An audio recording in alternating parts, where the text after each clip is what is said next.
Hey, little birdie, don't feel down. Come and perch on my shoulder. Don't be shy. I'll show you around town. Really? No wonder they never pay attention to me. Forget it. I probably shouldn't be anthropomorphizing them anyway. Haven't seen you in some time. To which one of the Animo Archon's winds do I owe the honor? Oh, is this your way of saying that you missed me? Since it wasn't meant to be with this little birdie, I'd better leave it alone. Let's take a walk, shall we?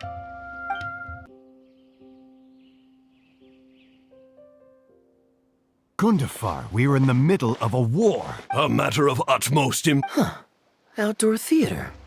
Looks fun. Actually, yes. I saw some guards do a musical performance when I was traveling with their caravan in Sumeru. They were desert dwellers. So are these actors. And I think I actually recognize one of them. Come on, let's go watch.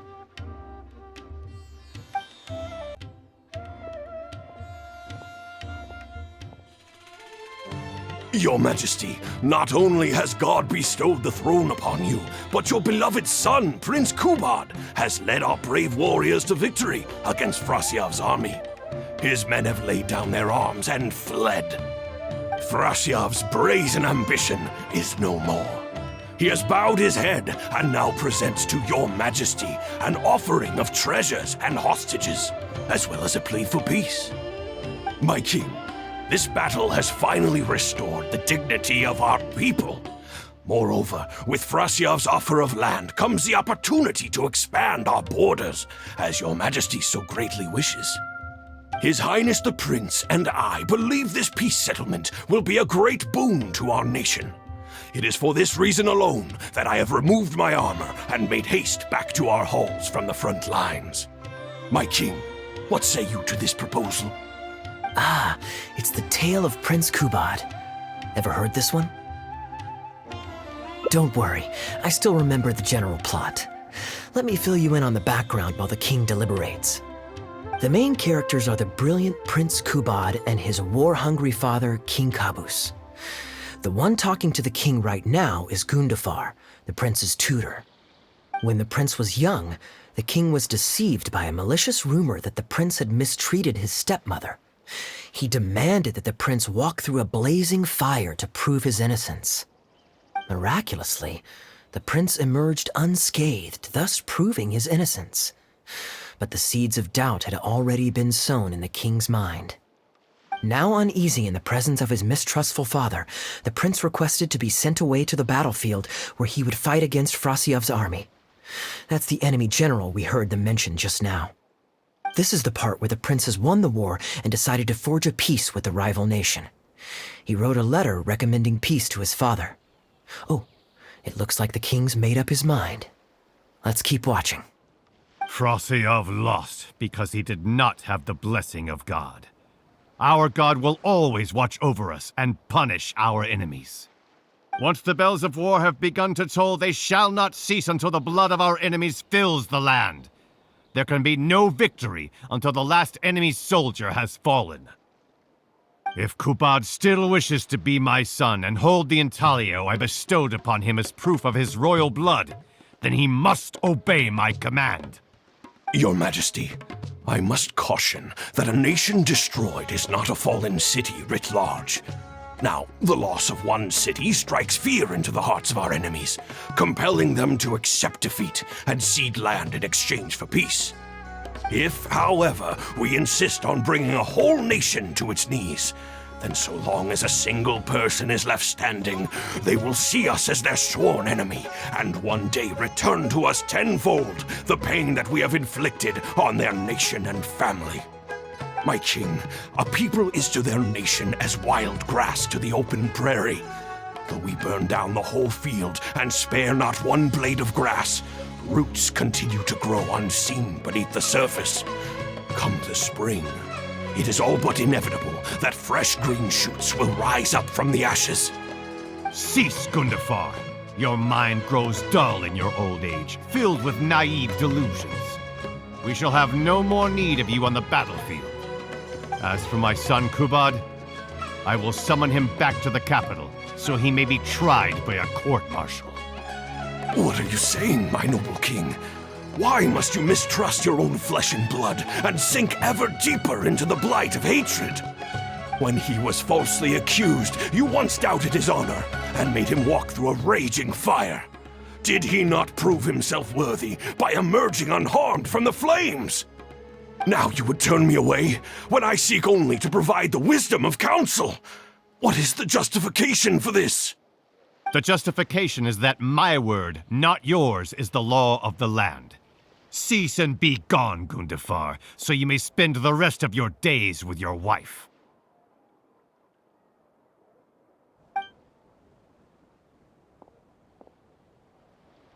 What has become of the king that I served with my life? Fanaticism has robbed him of all reason and wisdom. Peace is surely the most favorable path for our nation, yet he refuses to accept it. I must think of a way to seize control of the army back from the hands of my wayward son, that they might continue the fight to the end. Perhaps the first task should be this.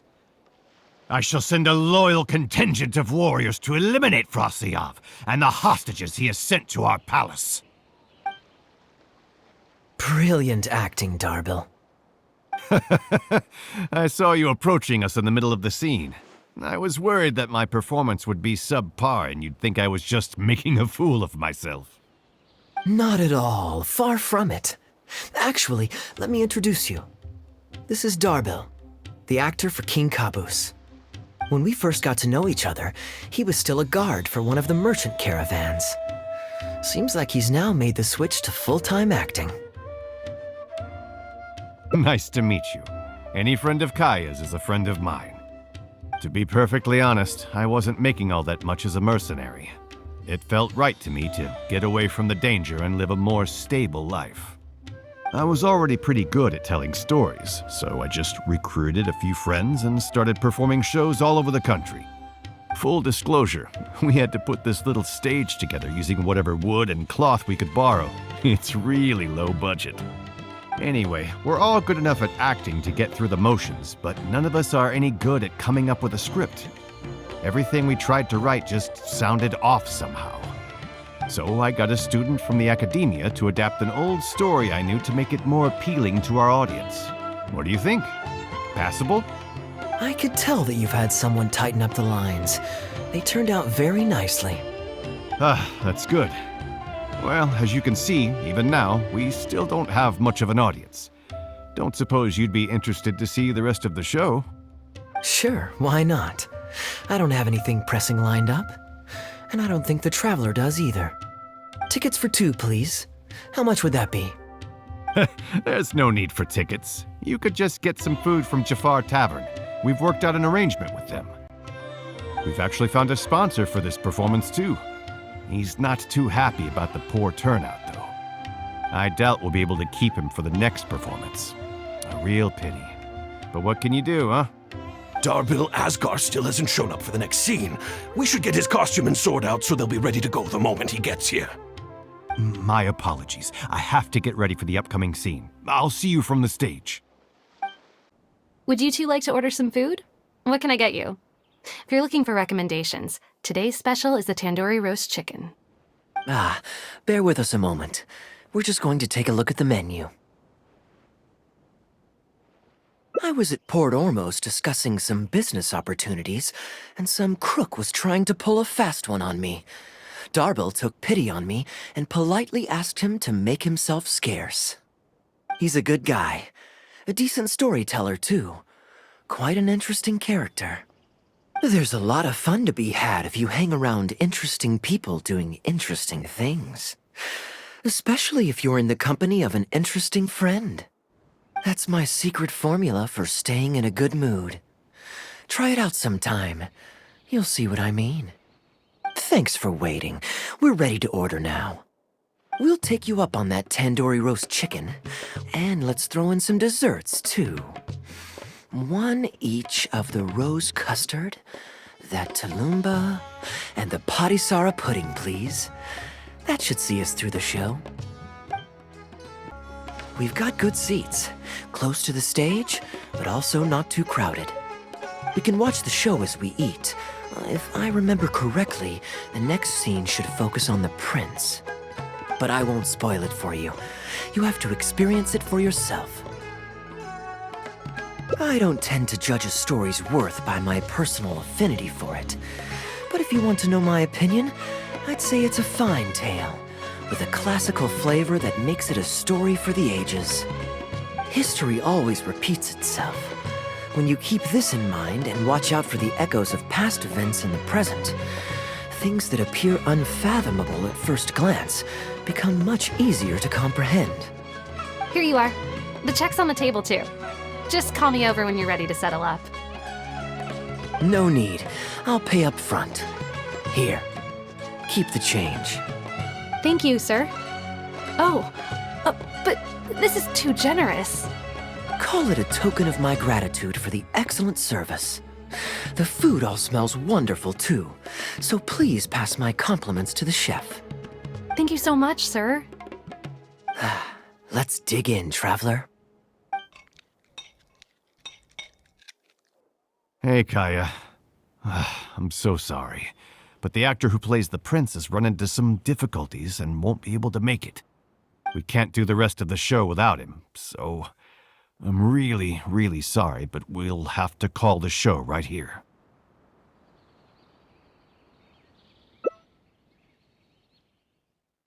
Ooh, that would be fun. I wouldn't say no.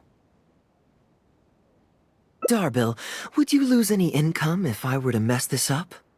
Not really. I mean, there's not much of an audience here anyway. I wouldn't want to take too much of your time, though. Don't worry about that. I like to be spontaneous now and then. Spice things up a little. Let me think.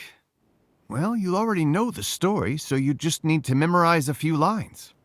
Ha! You know what? This might actually work. Wait, but Kubad has a specific costume he's supposed to wear, and there's no way you'd fit into it. Switching actors is one thing, but wearing street clothes on stage would really ruin the immersion. Yeah, I don't think this is gonna work. Well, good thing that I've actually got a costume with me. It goes pretty well with your stage, too. You're kidding.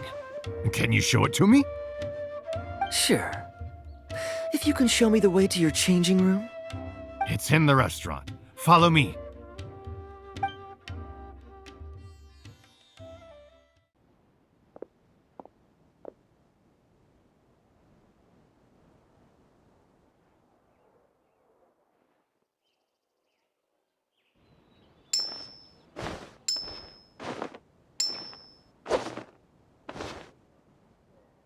Gotta say, I think I actually look pretty dapper in this. It's a pity I don't have many opportunities to wear it in public. Uh-oh, not a fan of me as a prince? I'll have to act my heart out so you'll be too dazzled to make any digs. Kaeya, here's your script for the next scene. It's not too long, but you also don't have very long to prepare. Do you think you can memorize your lines in time? Only one way to find out. Okay, I think we've covered all your lines and movements on stage. You haven't had long to prepare, so don't worry about forgetting your lines. We'll remind you. All right, I'm good to go. Great. Then let's get this show on the road.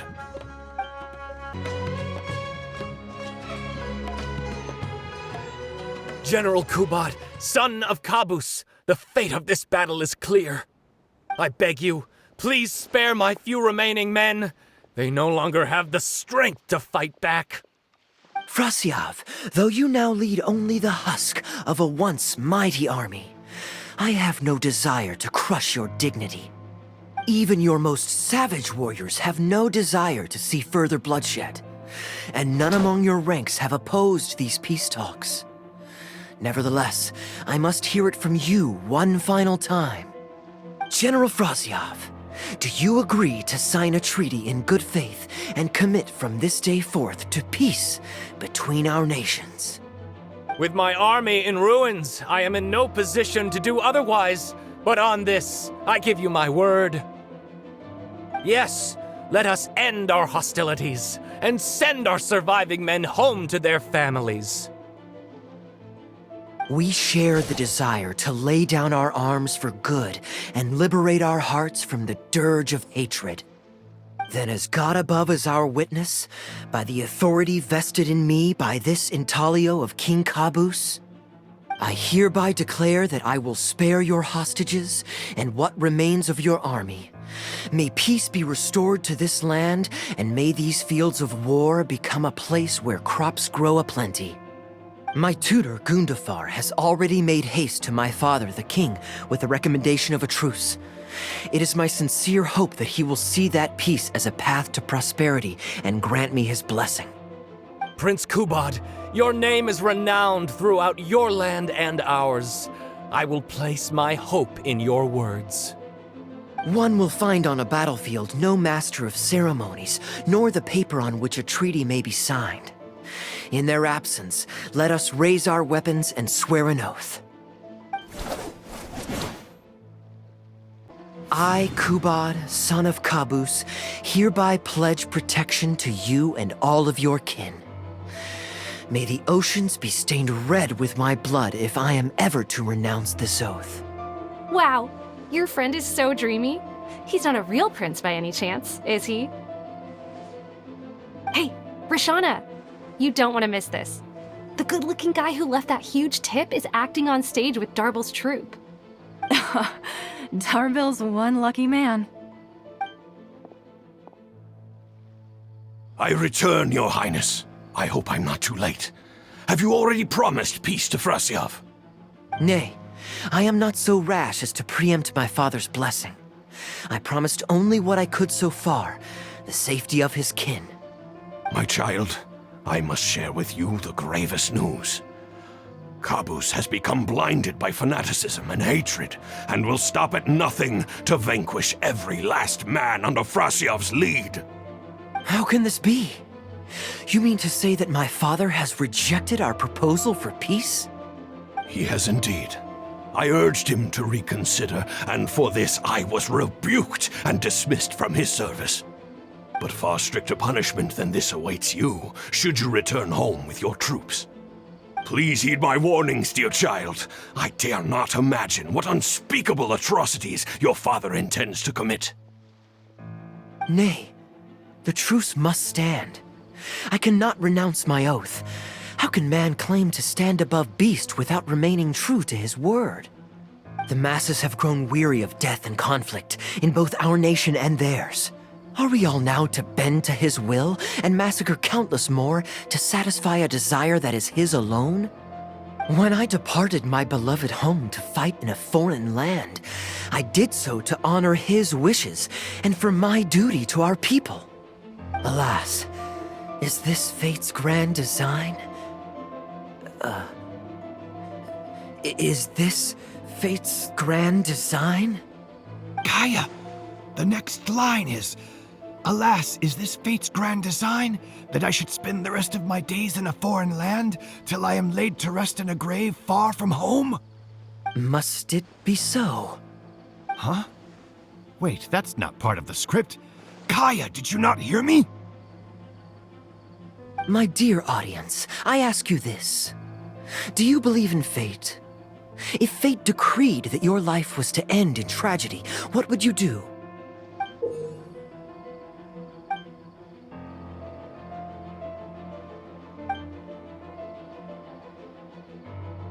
Oh?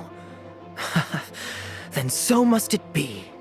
Yes, so must it be. I shall discard this intaglio and rid myself of the shackles of fate. Wait, but that's not... My dear prince, do you intend to betray your father and abandon your heritage? Fate means to send the machinations of war to every corner of the land, to fan the flames of conflict till they engulf the entire world. Fate would see my sword tainted with the blood of innocence, that the bright banner of my homeland might fly in every nation known to mankind. But I shall not bow to the will of fate. I am no pawn in heaven's plan. Bravo! Where did this guy come from? Is he one of the new hires? Hey, shut up. Stop interrupting. I, Kubad, will spend the rest of my days in a foreign land till I breathe my last in a place far from home. Oh, at least he brought it back in the end. Prince Kubad, my child, there is no need to be rash. Please bring at least your fortune and the retainers who will always be loyal to you. Gundafar, my dear mentor, you have always been like a father to me. It brings me only anguish to bid you farewell. But I must walk this path, or freedom dies by my hand. Goodbye, my tribe and kin. Farewell, sweet land of my birth. Goodbye, my child. Ooh, it's Prince Kubad. Could I please get your autograph? Why, certainly, ma'am. Ooh, thank you. I'll just go find a pen. Feeling more like a fan now? Acting is quite fun. If there ever came a day when I left the Knights of Favonius, I think I might go into acting full-time. Darbil, could you introduce me to this young man? My apologies, Master Toos. I somehow missed you in the crowd earlier. I was some distance away. I just came over near the end after I noticed a large crowd gathered around the stage. The performance was outstanding across the board. I knew that the poor turnout over the past few days was just bad luck. It was only ever a matter of time before you hit it big. The improvised section was particularly good. I think you could include some improvisation as a staple in future performances. As for the prop he threw, no need to get it back. It's fairly cheap anyway. Thank you, sir. And a big thanks also to our wonderful prince. Had Kaeya not agreed to fill in, we might have disbanded right on the spot. Kaeya, was it? Well, young man, I must say you've made quite the impression on me. My caravan is always loaded with the finest food and wines. You're welcome to visit at any time.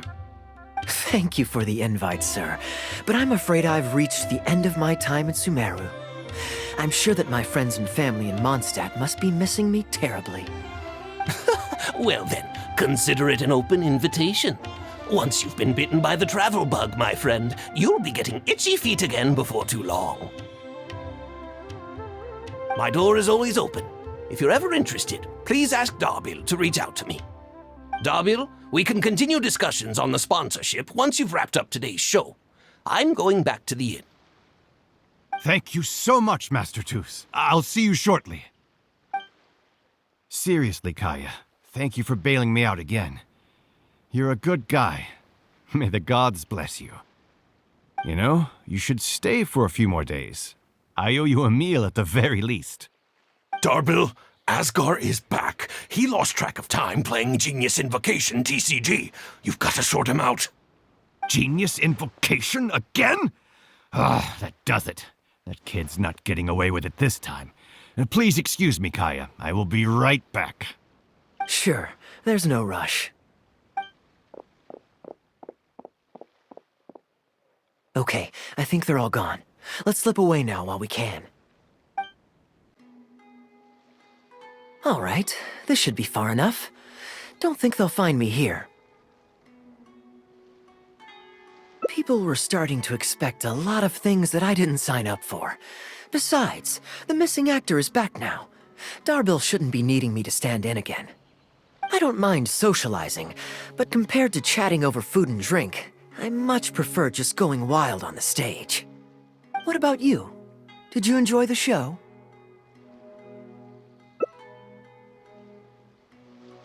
Oh? I was expecting a lengthier critique, but you've thrown the question right back at me. Sneaky. All right, I'll rise to your challenge. Let me think. All the world's a stage, and all the people merely players. Does that answer your question? Perhaps there's an inept god out there deciding everyone's fates, much like the academia student drafting Darbil's scripts. Yeah, inept is a good word for it. Honestly, it might even be a little too civil to describe a god who turns fathers against their sons and is bent on endless warmongering, don't you think? Anyway, that's exactly why actors need to wake up and realize they don't have to follow the script. There's nothing to stop them from following their gut and making it up as they go along. Oh, my dear traveler, please don't take me too literally. I don't want you to get the wrong idea. The god is just a figure of speech. The real point I'm making is about the actors. Everyone, you and I included, is both an actor and a member of the audience. If you don't like the script, just walk off the stage and join the audience. You always have a choice. A little too obtuse? Well, don't dwell on it. It's nothing worth losing sleep over. I was just thinking aloud. Relax, be yourself, do your thing. That's all I'm really trying to say.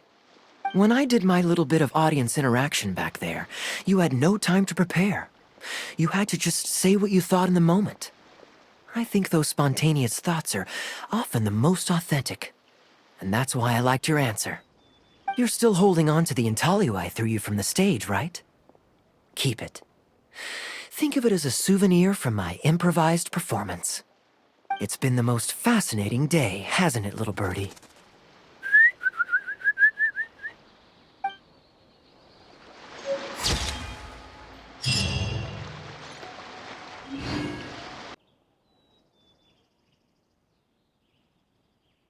Gundafar, we are in the middle of a war. Your place is at the front lines by my son's side. Pray tell, what provokes your unwarranted return to the palace? A matter of utmost importance, Your Majesty, such that I must personally report it to you. Huh. Outdoor theater. Looks fun. Ah, yes. Here's what I was thinking about the unused funds. Given that the acting Grand Master saw fit to allocate these funds to my trip in the first place, I think it's my responsibility to make sure that every last mora is put to good use. In other words, what do you say we find a way to spend the remaining budget? Perhaps a fancy meal at a nice restaurant? Or a river cruise that takes in the sights of Sumeru City? Or we could buy a few nice mementos to take home. Hey, no need to put it like that. Let's keep walking.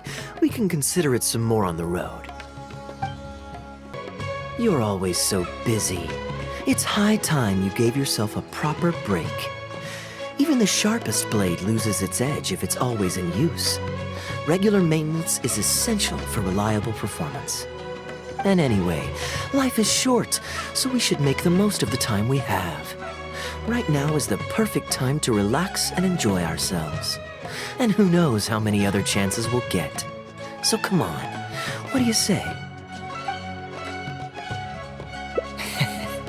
Now I remember why you're an honorary knight. Of course being tempted by money is beneath you. Your honest character is dazzling to behold. Like the sunlight reflecting off the surface of Cider Lake in the late fall, I hold my hands up. My thinking was mistaken. In that case, I guess today's end-of-trip blowout is cancelled. I shall pack my luggage and prepare to return to Mondstadt. Oh, you'd do that for me? Well, this wasn't what I'd originally planned, but it's a very welcome development. When I was souvenir shopping, I picked out something for you too. Guess my thoughtfulness wasn't in vain. Let's keep that a secret for now. Not because I want to keep you guessing. It's just that I didn't think I'd run into you here. All my gifts are back at the inn. I want you to find out for yourself when you open it. The surprise is what gift-giving is all about, is it not? Then it's settled. We'll leave together shortly.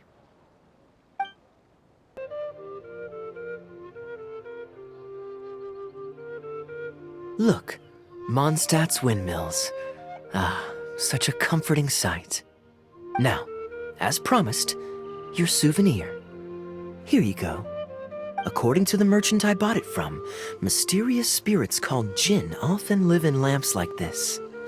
And this lamp in particular once housed a very powerful genie. Merchants love to exaggerate to help make a sale, but it's still quite the pretty little lamp. I know you like rare things, so perhaps you can add this to your collection. Of course, you can also use it as an ordinary pot. Personally, I think it'd make an excellent wine vessel. You're welcome. I'm glad you like it.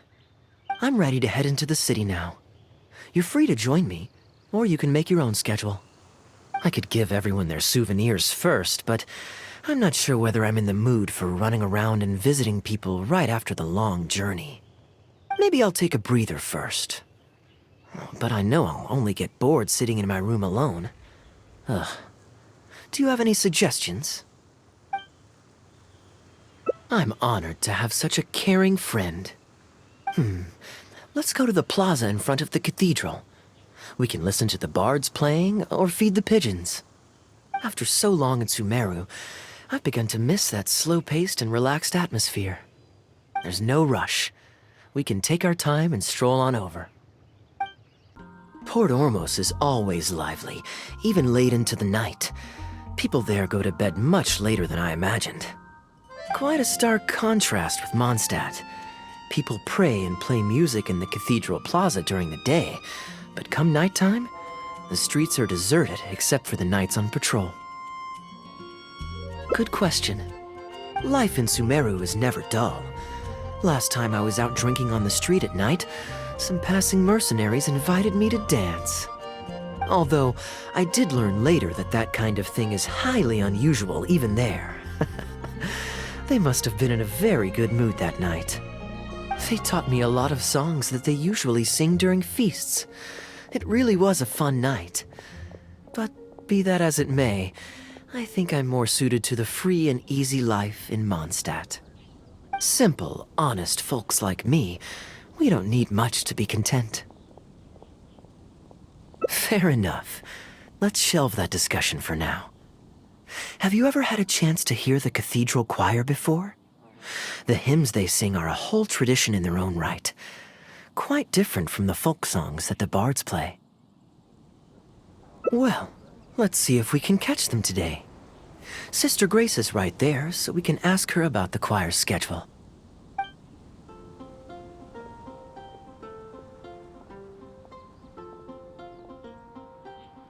Excuse me, Sister Grace.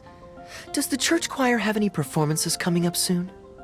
Oh, I'm so sorry. The hymn concert we previously announced has unfortunately been pushed back. Oh? What's the story there? As you probably know, Captain Kaeya, we've been trying to organize an amateur choir in addition to the regular church choir. Ah, yes. I heard about that. I believe the plan was ultimately to have different choirs who can take turns to perform hymn concerts. Yes, exactly.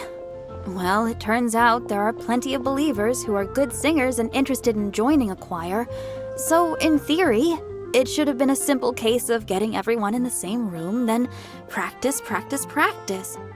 But for some reason, the rehearsals are going terribly. I don't understand it. Everyone in the choir has a basic level of musical literacy, but they sound awful together. It's like everyone's trying to do their own thing. There's no group harmony. Oh, maybe I'm just not musically gifted enough to give them the guidance they need.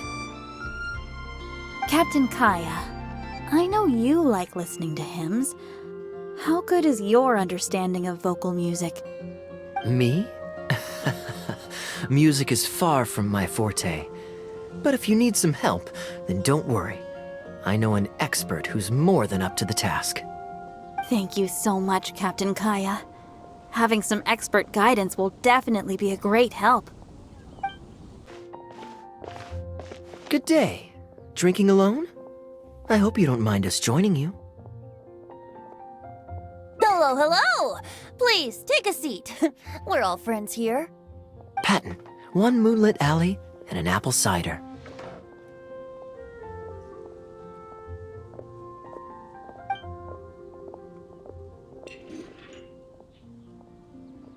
Ooh, excellent choices. Come on, let's have a toast and drain our glasses together. Here's to the time spent drinking with friends, which is more unforgettable than the drinks are delectable.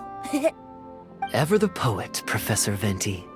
A beautiful toast from the bard with the most.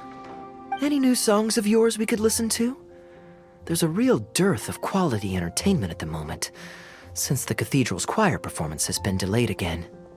Speaking of which, I trust you've heard Sister Grace's choir perform before? Of course! Though the format is a little on the formal side, they do sing quite beautifully. Very pleasant to listen to. So you'd say you enjoy listening to hymns? Let me think. Well, however it's expressed, as long as you can hear the singer's passion and joy in their voice, I consider it a phenomenal performance. Passion and joy, huh? An intriguing perspective. By this logic, I suppose Lord Barbados would also enjoy the choir's performances. Oh? And why is that? Think about it. It's only because of his patient guidance and protection that the people of Mondstadt can now sing such beautiful hymns in the cathedral. It must be quite satisfying for him to hear a joyful people lift up their voices in song. Yes, well, that's a beautiful image filled with hope. But actually, maybe Barbados himself doesn't give it so much thought.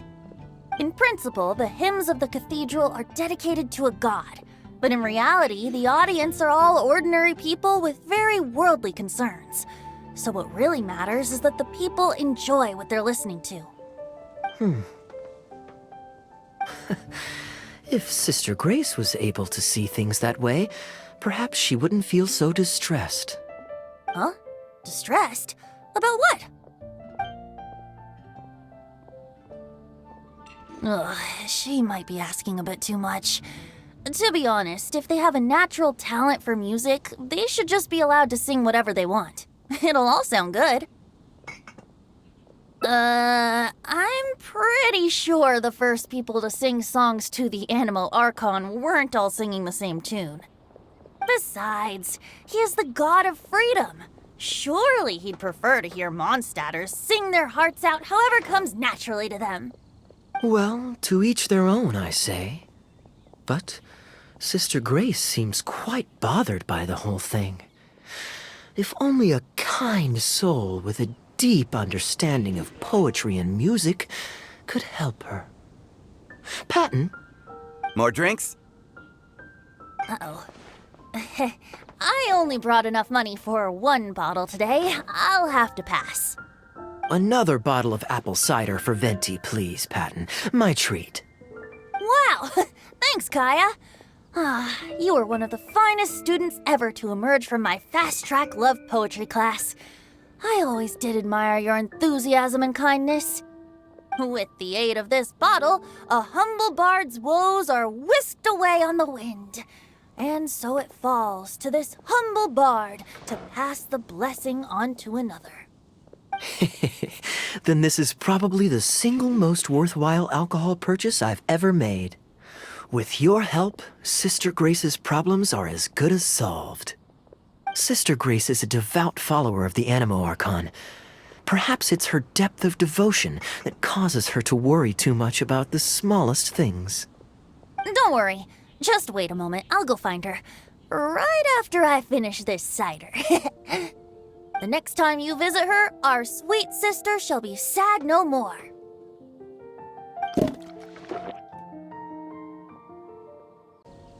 Hello, Sister Grace. How are the rehearsals going?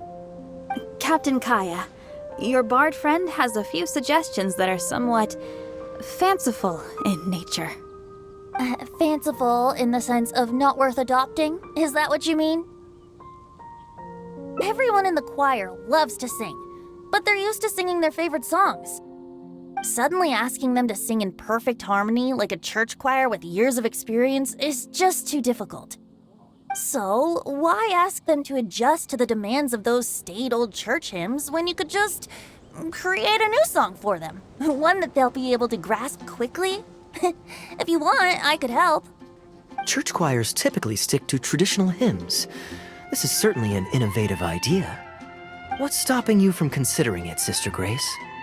While I don't expect a recently established amateur choir to perform on par with our own church choir, this would be a major departure from tradition. I'm just not convinced that it's appropriate. Is the Church of Favonius really such a stickler for tradition? Giving believers the chance to express themselves freely seems like it would be a very positive thing. So Venti, do you think the Animo Archon would like to hear a new melody? Of course! This was the wish of the people when New Mondstadt was first founded. Okay, well let's see what our other friend thinks. Traveler, what are your thoughts? Another vote of confidence. Maybe there's hope for this idea yet. Maybe it's just a generational thing, but... Oh, well, it's not a completely unreasonable idea. I suppose it can't hurt to try. Looks like we're all in favor then, so let's start preparing. Sister Grace, could we trouble you to inform the choir members? Of course. I'll tell them now, and then we'll give this a try. Should we find some people to help us compose the lyrics? If this is to be a new song of the people, then the more fresh ideas we have, the better. Good idea. Let's split up and find some contributors, Traveler. Let me think. Since we're composing a song, we should try and recruit at least one person who understands music. Aha, I know. Sister Grace, how would you feel about us asking Sister Barbara to provide her input? Given that the idea is to write a song dedicated to Lord Barbados, I'm sure Sister Barbara would be very willing. Perfect. Traveler, why don't you head into the cathedral and invite Sister Barbara to join us? I'll look for another friend who's interested in helping us. Let the wind lead. Traveler, it's been a long time since I last saw you in the cathedral. Fortunately, I have some time to spare at the moment. What is it? Oh, I see! What an interesting idea!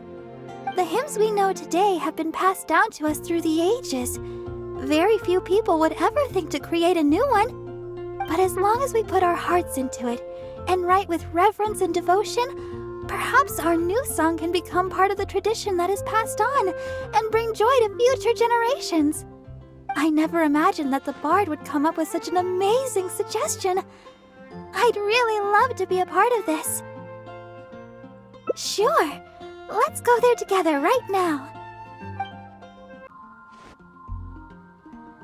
Ah, you're here. You took your sweet time. Psh, I've seen Kaeya play Genius Invocation TCG, making up a bunch of baloney to distract his opponents.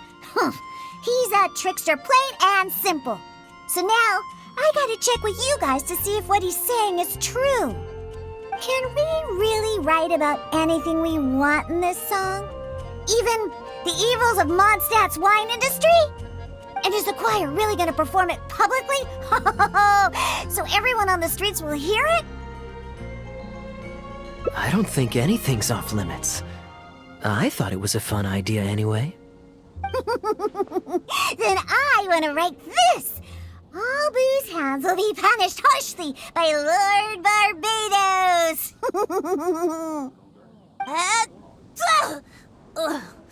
That's a very novel idea indeed.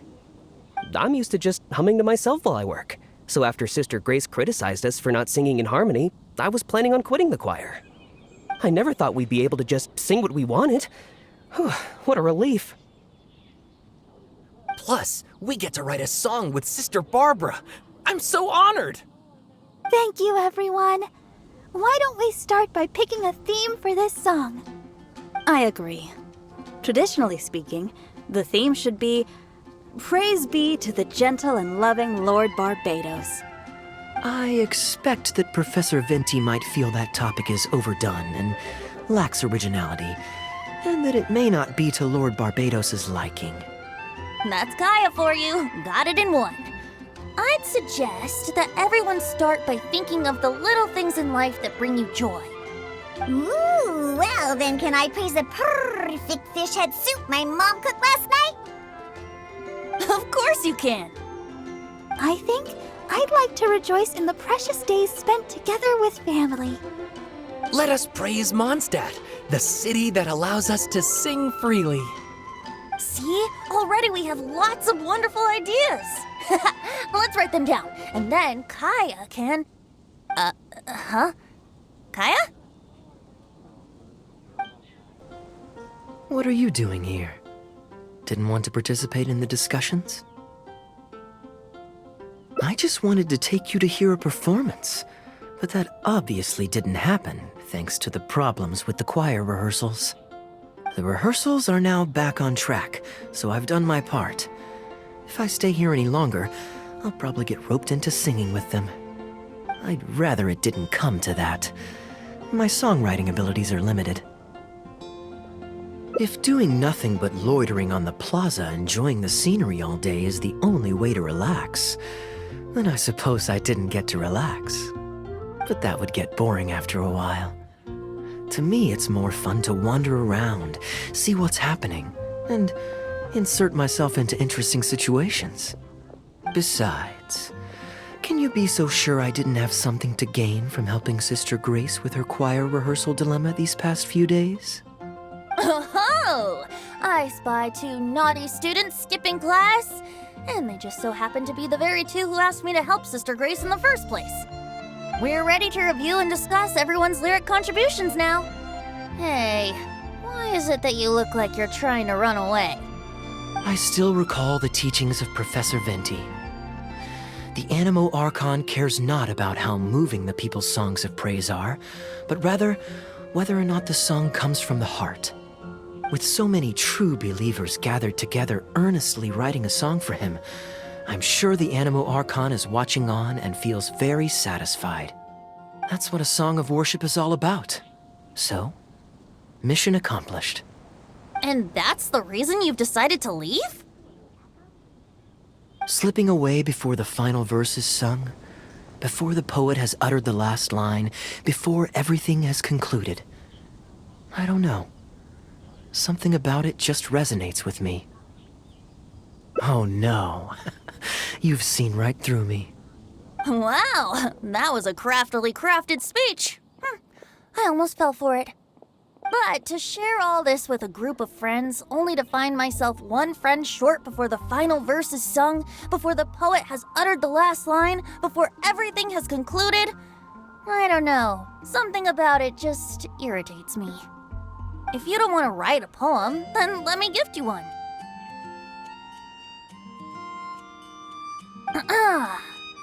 Abandoned to whatever fortune the cruel waters bring, bereft of control, directionless I swing. The swift currents surge, and onward I urge, through the snow and frost that fall and winter bring. Majestic waves cresting, surf roaring its tail, none but the ocean to hear as I sing. The stars in my eyes as I chart toward the horizon, that into one day from the endless dome of night I shall spring. If you are a chaser of freedom, the Animo Archon will bless you. So why not let those feelings out and sing with everyone? A boat that has come unmoored will not get lost in the night, but sail towards the dawn. A beautiful image. Of course, you don't have to believe in it, but the winds of Mondstadt will guide every lost ship back to safe harbor. Well, after a fine poem like that, it would be plain rude of me not to rejoin you. Let's head back together. You 2 of all people have to be there for the grand finale.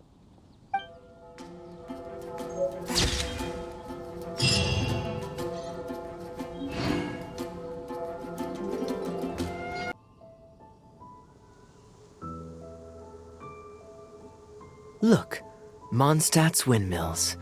Ah, such a comforting sight.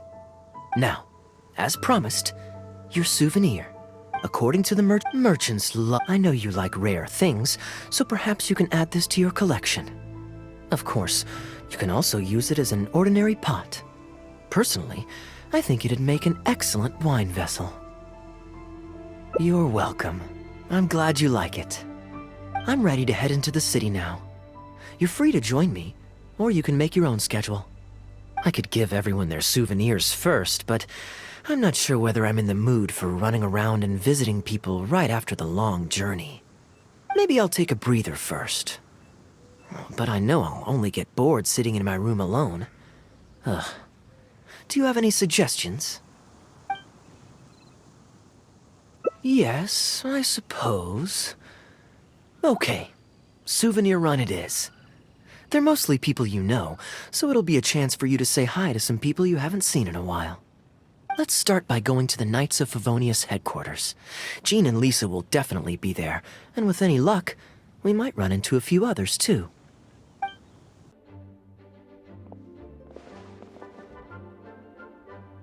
Hey, you two busy? You must have had a tough journey, Kaeya. Oh, it's been a while, cutie. Yes, welcome back, Kaeya. Why is the honorary knight accompanying you?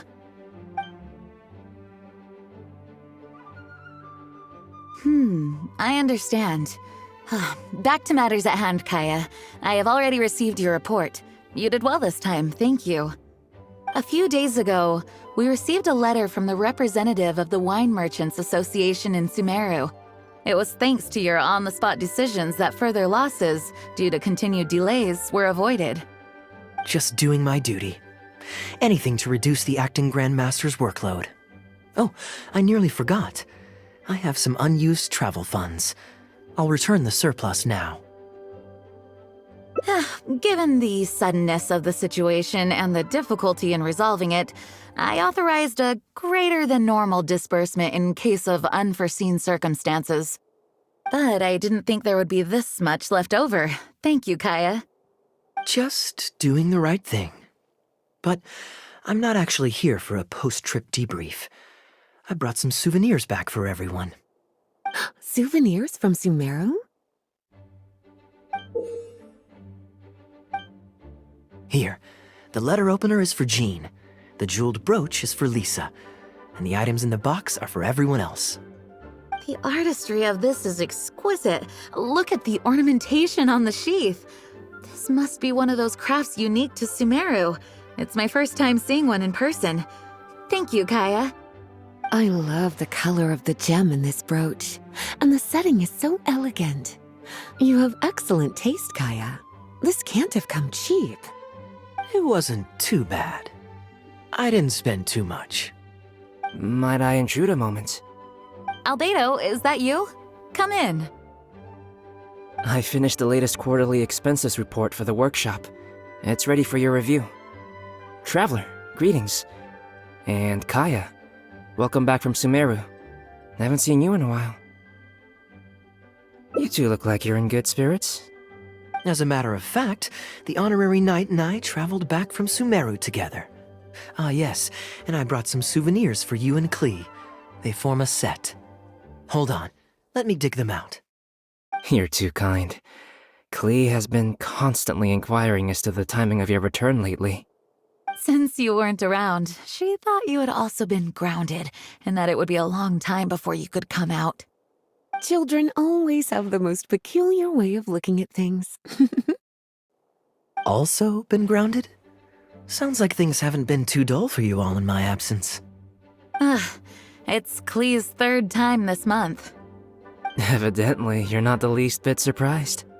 No. On the contrary, what would be a surprise is if Klee ever managed to stay out of trouble for a substantial length of time.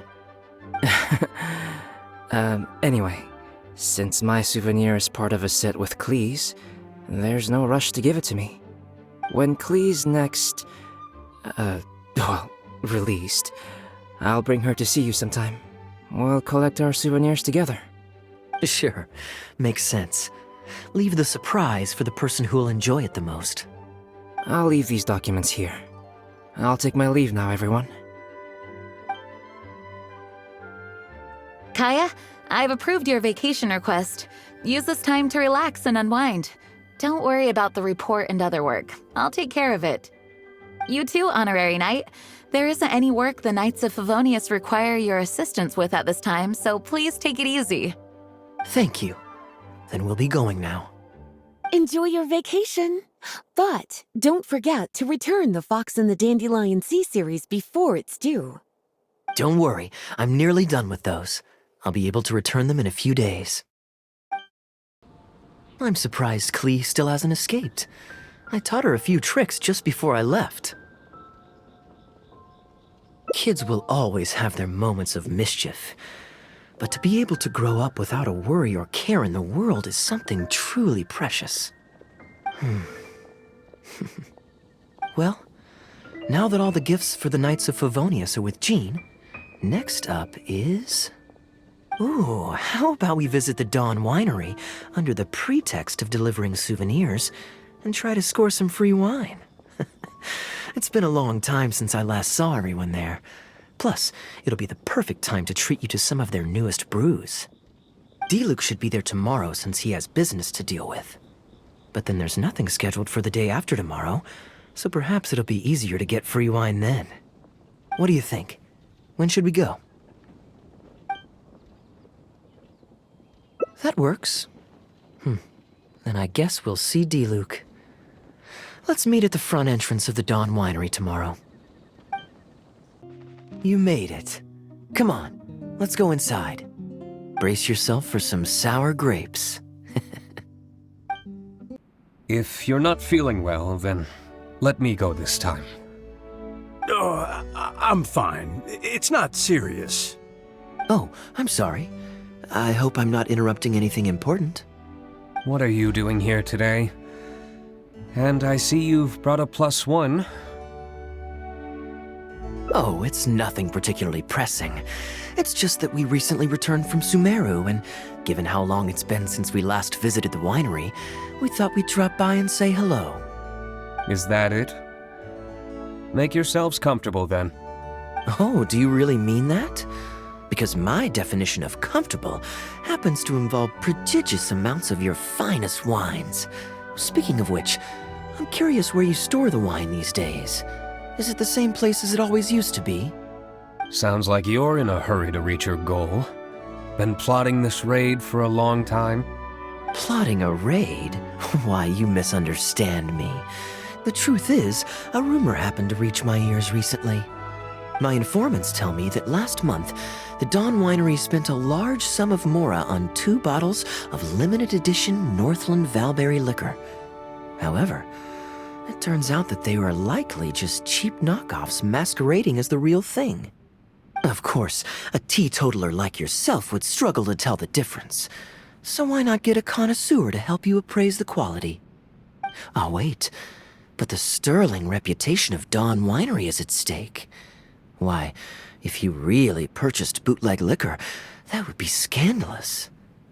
Better to have unknown and insignificant alcohol aficionados do the taste test for you, to prevent word getting out. Quite the story. You used that one last year. Got anything else? What? Really? I totally forgot. In that case, how about the principle of reciprocity? Here, this is for you. I bought it for you in Sumeru, and it cost a veritable mountain of mora. Thanks. Put it on the table. That's it? No comment whatsoever? You want a comment? Okay then. This thing is very in line with your unique aesthetic tastes. Much like that vase over there. Elzer, fetch a bottle of this year's newest batch from the warehouse, or else someone will keep blathering on with endless excuses. One moment, Master Kaeya. I shall fetch it immediately. What's wrong, Elzer? Are you okay? My throat is a bit raspy is all. It got better after I began taking medicine, but recently it flared up again. Other than a bit of difficulty breathing now and then, it's nothing to be concerned about. Many illnesses are caused by overwork. If you don't get enough rest, medicine alone won't solve the problem. Surely you should have long since handed over the work of the winery to Diluc by now. You can't keep being Diluc's butler. He's becoming a louse. Actually, most of the time he... Take some time off, Elzer. Don't put it off any longer. I'll handle the guild matters. It's important to take care of your health. You have to take it seriously. And, cavalry captain, you would do well to remember that brevity is the soul of wit. Master Diluc, Master Kaeya, thank you both. Then I'll take my leave and rest for a few days. Enjoy your vacation.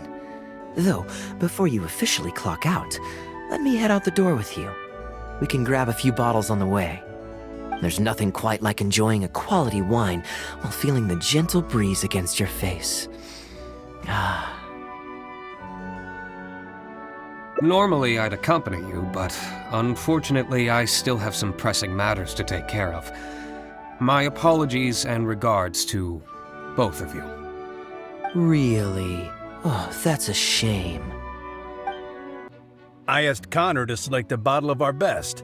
He'll bring it by shortly. You asked Connor? He hasn't seen you in a while. He's just happy to be able to do this for you. Considerate as ever. Ah, Elzer, I also brought you a gift. Here, this belt buckle's for you. Such artistry. Thank you very much indeed. I'll put it on as soon as I get home. Glad you like it. Go on, enjoy your time off. And don't forget to see a doctor. Very well, Master Kaeya. I'll be taking my leave now. Elzer is a good guy, and he's very responsible. But with 1,000 different things to worry about each day, that same sense of responsibility wears him down. Master Kaeya, your wine and an apple cider for your friend. All freshly fermented this year. Please, have a taste. Traveler, this one's for you. Oh, very clear. And a full-bodied aroma. That's rather nice. Isn't it? This one's a little on the sweeter side, but I can go grab a dry one if you'd prefer. No need. Sweet is just fine. Let's drink one together. Don't mind if I do. I haven't caught up with you like this in a long time. We used to always pour the first glass for you when cracking open a new barrel. With you gone these past few years, I've had to drink it for you. Well, since it wasn't me harvesting the grapes, de-stemming, or crushing them, it's much more fitting that you should take the first taste. It's an important step in the winemaking process. After harvesting the grapes, the stems have to be removed prior to fermentation, or they'll affect the quality. If you'd like, Traveler, you can help us harvest some grapes. Winemaking can be quite a lot of fun. It isn't nearly as exciting as he makes it sound. Your back will be in so much pain after picking grapes that you won't be able to stand up straight. Master Kaeya is right. Harvesting grapes is back-breaking labor. But seeing the grapes turn into grape juice, then ferment into wine, it's a fascinating experience. And every person at the winery should have a chance to share in it. Wait, so Diluc actually helps you with the winemaking? Oh, goodness no. Master Diluc is far too busy, not just during the day, but even at night. Oh? And just what is Diluc always so busy with? Well, you know, come nightfall, he's always out there, networking, and so on. Master Kaeya, you may be surprised to learn just what lengths Master Diluc is willing to go to for the sake of the business. Connor, you're an awful liar. I hate to see you struggle. Oh, so Master Kaeya, how do you like your drink? I remember you weren't very interested in wine when you were young. That was because the adults said children weren't allowed even a drop. Don't you remember how much trouble Diluc got in that time he snuck a drink? Ah, yes, of course. Adeland even covered for the two of you. But on a serious note, having grown up at a winery, I spent my childhood watching Tunner plant the grape seeds, waiting for them to ripen on the vine, harvesting them together and waiting for the alcohol to ferment. Even though I couldn't help with making distilled spirits, watching everyone work was fascinating. How could anyone not love to drink with a childhood like that? So, let us raise a glass to wine itself, and in thanks to the gracious hospitality the winery has shown us today. Here, here, to Dawn Winery.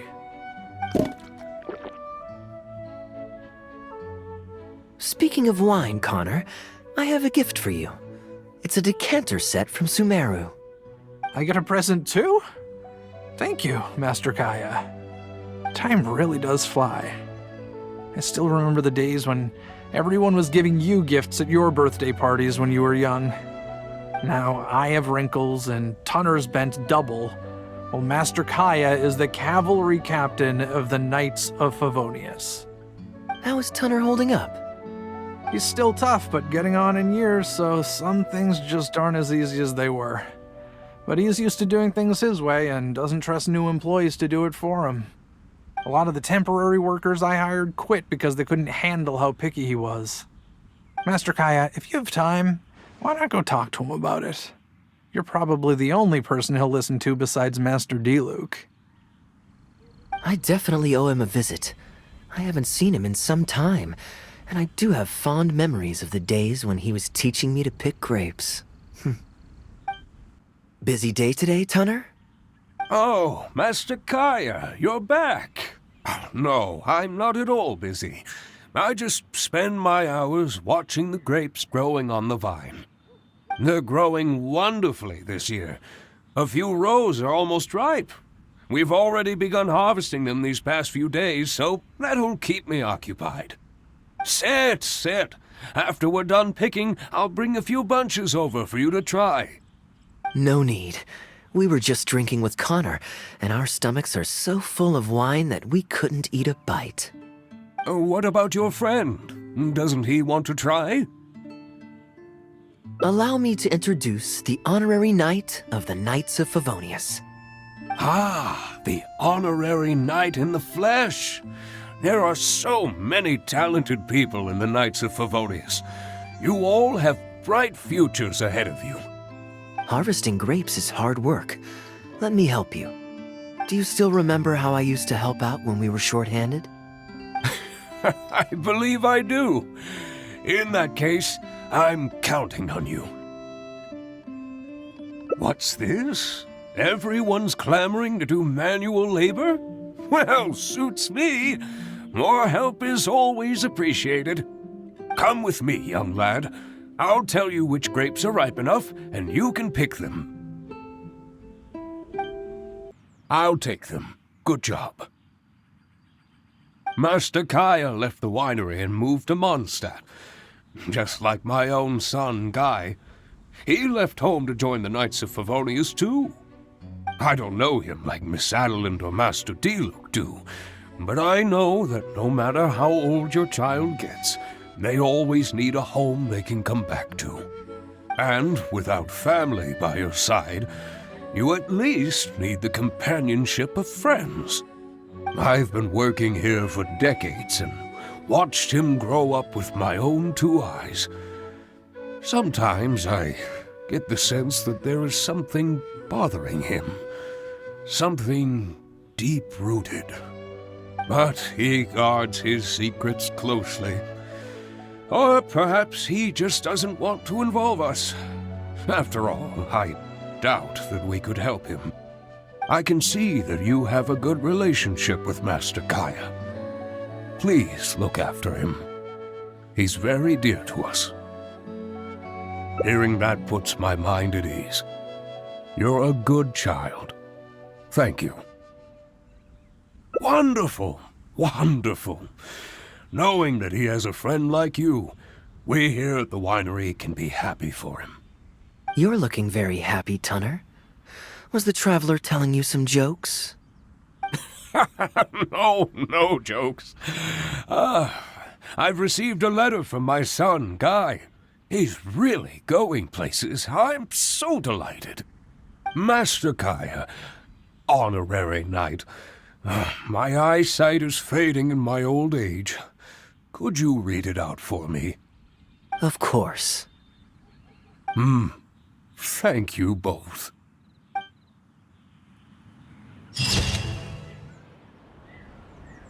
I'm surprised Klee still hasn't escaped. I taught her a few tricks just before I left. Kids will always... Well... Ooh, D-Luke should be there tomorrow since he has business to deal with. What do you think? When should we go? Great. Then it's settled. Let's meet the day after tomorrow at the front entrance of the Dawn Winery. You're more punctual than I expected. Let's head inside. Master Kaeya? And the Traveler? Welcome, welcome. Please, come in. I'll fetch you both something to drink. Long time no see, Elzer. Yes, it's been a while, hasn't it? So what brings you back to the winery this... Sorry. Is there anything I can do for you? No need to be so formal. I just returned from Sumeru and dropped by to see you all. Ah, what a pity. Master D-Luke went out to handle business last night and hasn't returned yet. Never mind. The main thing is that you and Adeland are here. Oh, speaking of Adeland, where is she? She's taking some time off. She was busy cleaning yesterday and finally has a bit of time to herself. Perfect. I brought some gifts for you both. Here, this belt buckle is for you. My goodness, it's exquisite. Thank you, Master Kaeya. I'll treasure it. Would you like anything to drink? We recently finished making a new batch of dandelion wine. Well, what perfect timing. I was just wondering how this year's batch was coming along. Let me fetch a barrel and have someone deliver it to the Knights of Favonius headquarters for you. Oh, I won't be needing an entire barrel. A couple of bottles will be more than sufficient. Else D-Luke might say I came here to beg. Oh, Master D-Luke might grumble, but he doesn't mean it. Anyway, let me fix you both a drink. Much obliged. Then I'll have a glass of dandelion wine and a glass of cider lake for him, if you please. The name is not that literal. It is a drink with virtually no alcoholic content, as Master Kaeya will be aware. I'll prepare them now. Please, wait a moment. Strictly speaking, that's not entirely true. Cider Lake does have a tiny amount of alcohol in it.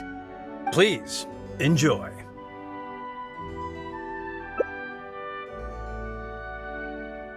Pleased you liked it. Looks like my bartending skills haven't faded with age. How have you been recently? Is the winery's business doing well? To tell you the truth, we've had our work cut out for us recently trying to fulfill some major orders. Things have only just started to quiet down over the last couple of days. So, you've had no time off lately? Master D-Luke was concerned about the same thing. But with him being out on business for a few days, who would take care of business and the guests if I were to take time off? Maybe some other time. At least take half a day to see a doctor and make sure you're okay. If your condition worsens, D-Luke will never forgive himself. You make a fair point. If you're worried about having someone to handle the winery, why not leave it to me? I'm familiar enough with your responsibilities to cover for you for a while. Master Kaeya, Please, come back to the winery more often. We all miss you very much. All right. No need for that kind of talk. Come on. I'll see you out.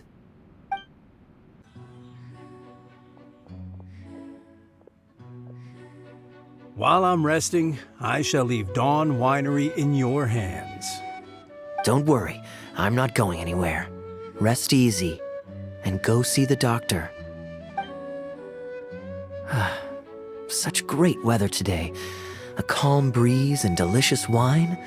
This is quite the treat. Though, it's a pity this batch seems a bit bland. How about I go to the wine locker and fetch one from the reserve collection? I remember it's on the second floor. Of course it's fine. I promised Elzer I'd help. I said nothing about leaving the wine alone.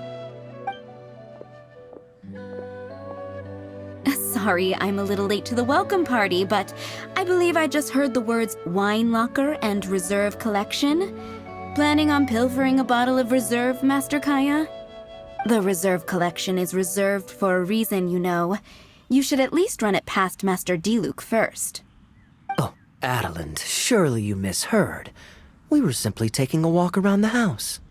I see. Anyway, what brings you and the traveler to the winery today?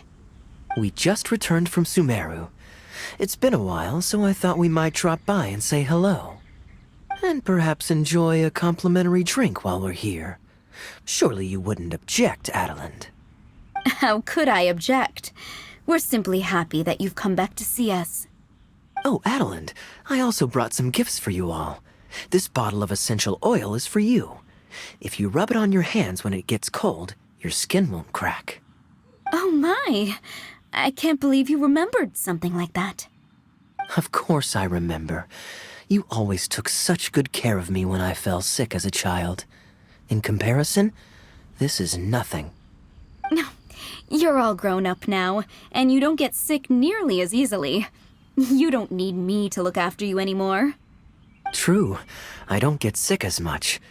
But speaking of being looked after, when I was in Sumeru, I did find myself and my stomach missing your cooking so terribly. Oh, are you hungry? Would you like to eat something? You too, traveler. Please tell me if there's anything you'd like to eat. Well, now that you mention it, I do actually feel a bit peckish. Steak? Oh, yes. A nice steak would really hit the spot. Fragrant cedarwood grilled, medium, stewed vegetables on the side? Yes, just like you always used to make. Thank you kindly, Adeland. My pleasure. Traveler, I'm sorry I'm not familiar with your preferences. Would you like to come with me and select a few dishes? Grilling the steak over fragrant cedarwood infuses it with more flavor than pan-frying it. It's a favorite of Master Kaeya's. Since using an open flame to grill indoors is somewhat inconvenient, we usually set up a grill outdoors. It's perfect for grilling meat, but you can also use it to make stews. I can offer you a satisfying salad, cold cut platter, and anything stewed. What would you prefer, traveler? Okay, right away. Master Kaeya really likes stewed vegetables, but it takes the most time. So I'll start making that first and then prepare your meal once that's underway. Of course! I looked after him and Master Diluc when they were growing up.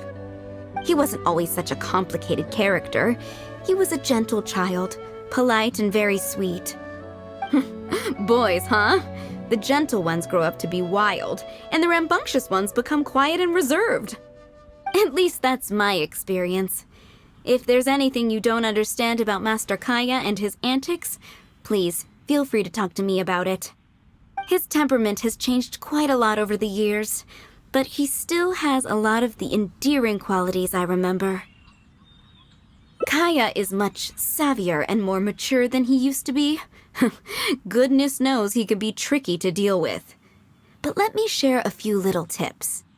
When he answers your question with a question, stop and think carefully about what he wants you to believe, and don't be led on by him.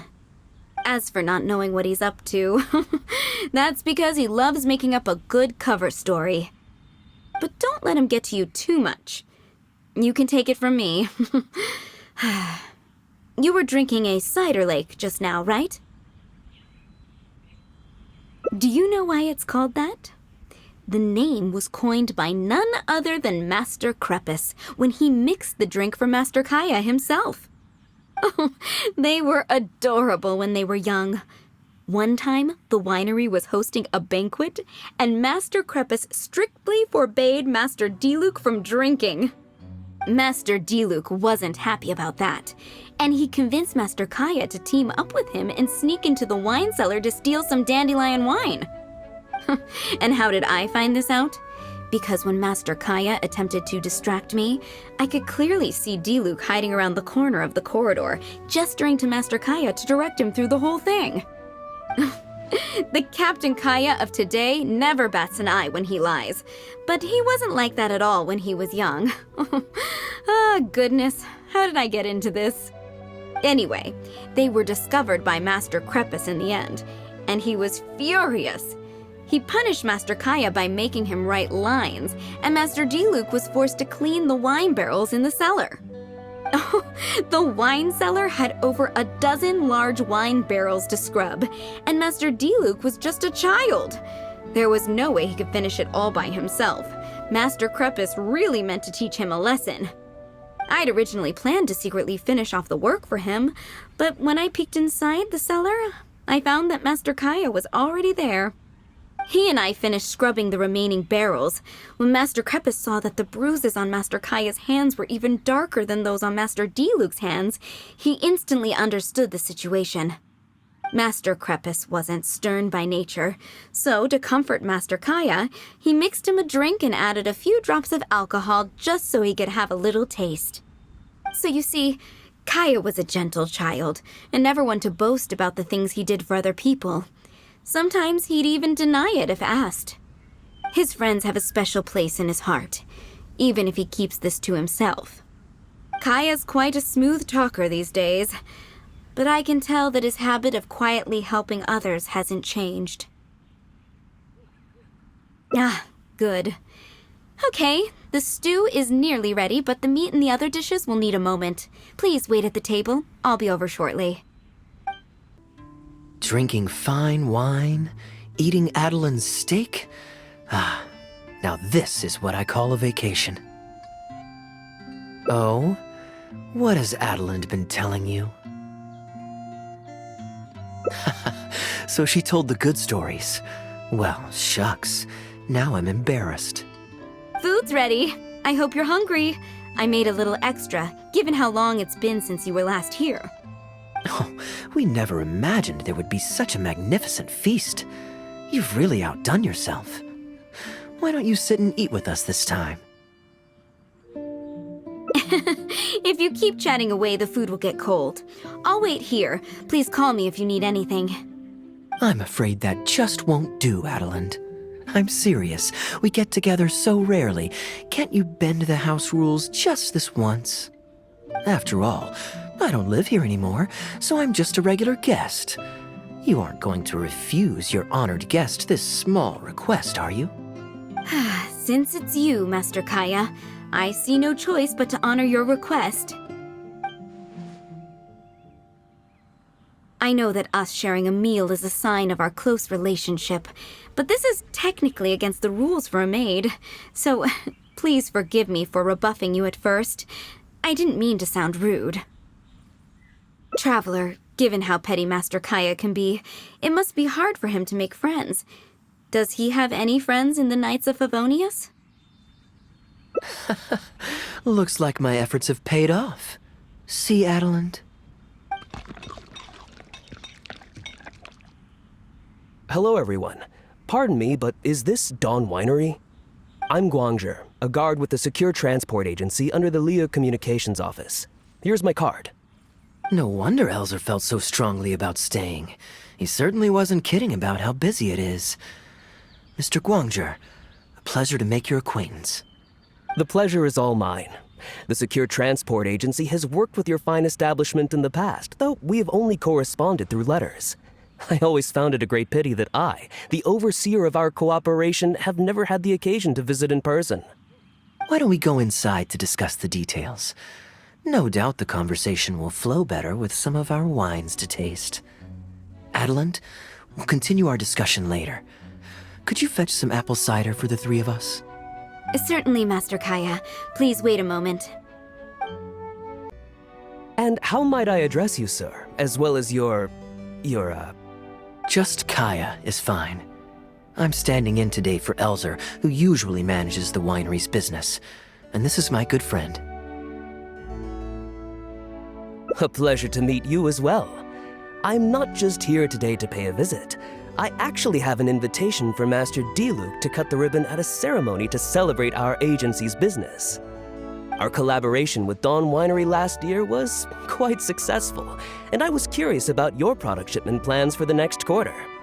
If it's no trouble, please, also mention to Master Diluc that our agency has expanded this year, so if the winery has any additional needs, please consider us. Master Kaeya, the apple cider you requested. Master? Wait, pardon my foolishness, but might I inquire as to your relation to Dawn Winery? I'm Master Crepus's adopted son, and Master Diluc's brother. However, as a serving captain with the Knights of Favonius, I am rarely at the winery. My mistake. I apologize for not realizing earlier. I do hope I have not done you a discourtesy. You may have misunderstood, Mr. Guangzhe. Though I am Master Diluc's brother, I don't actually live at Dawn Winery. I'm also a guest here today. I'm merely here receiving guests due to Elzer being temporarily indisposed. But please, don't worry. I will be sure to extend your invitation to Master Diluc. Thank you for your graciousness.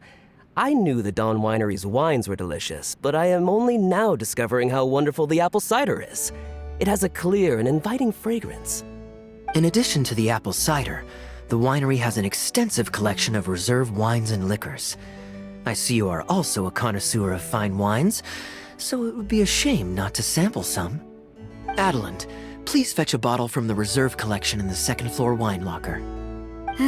As you wish, Master.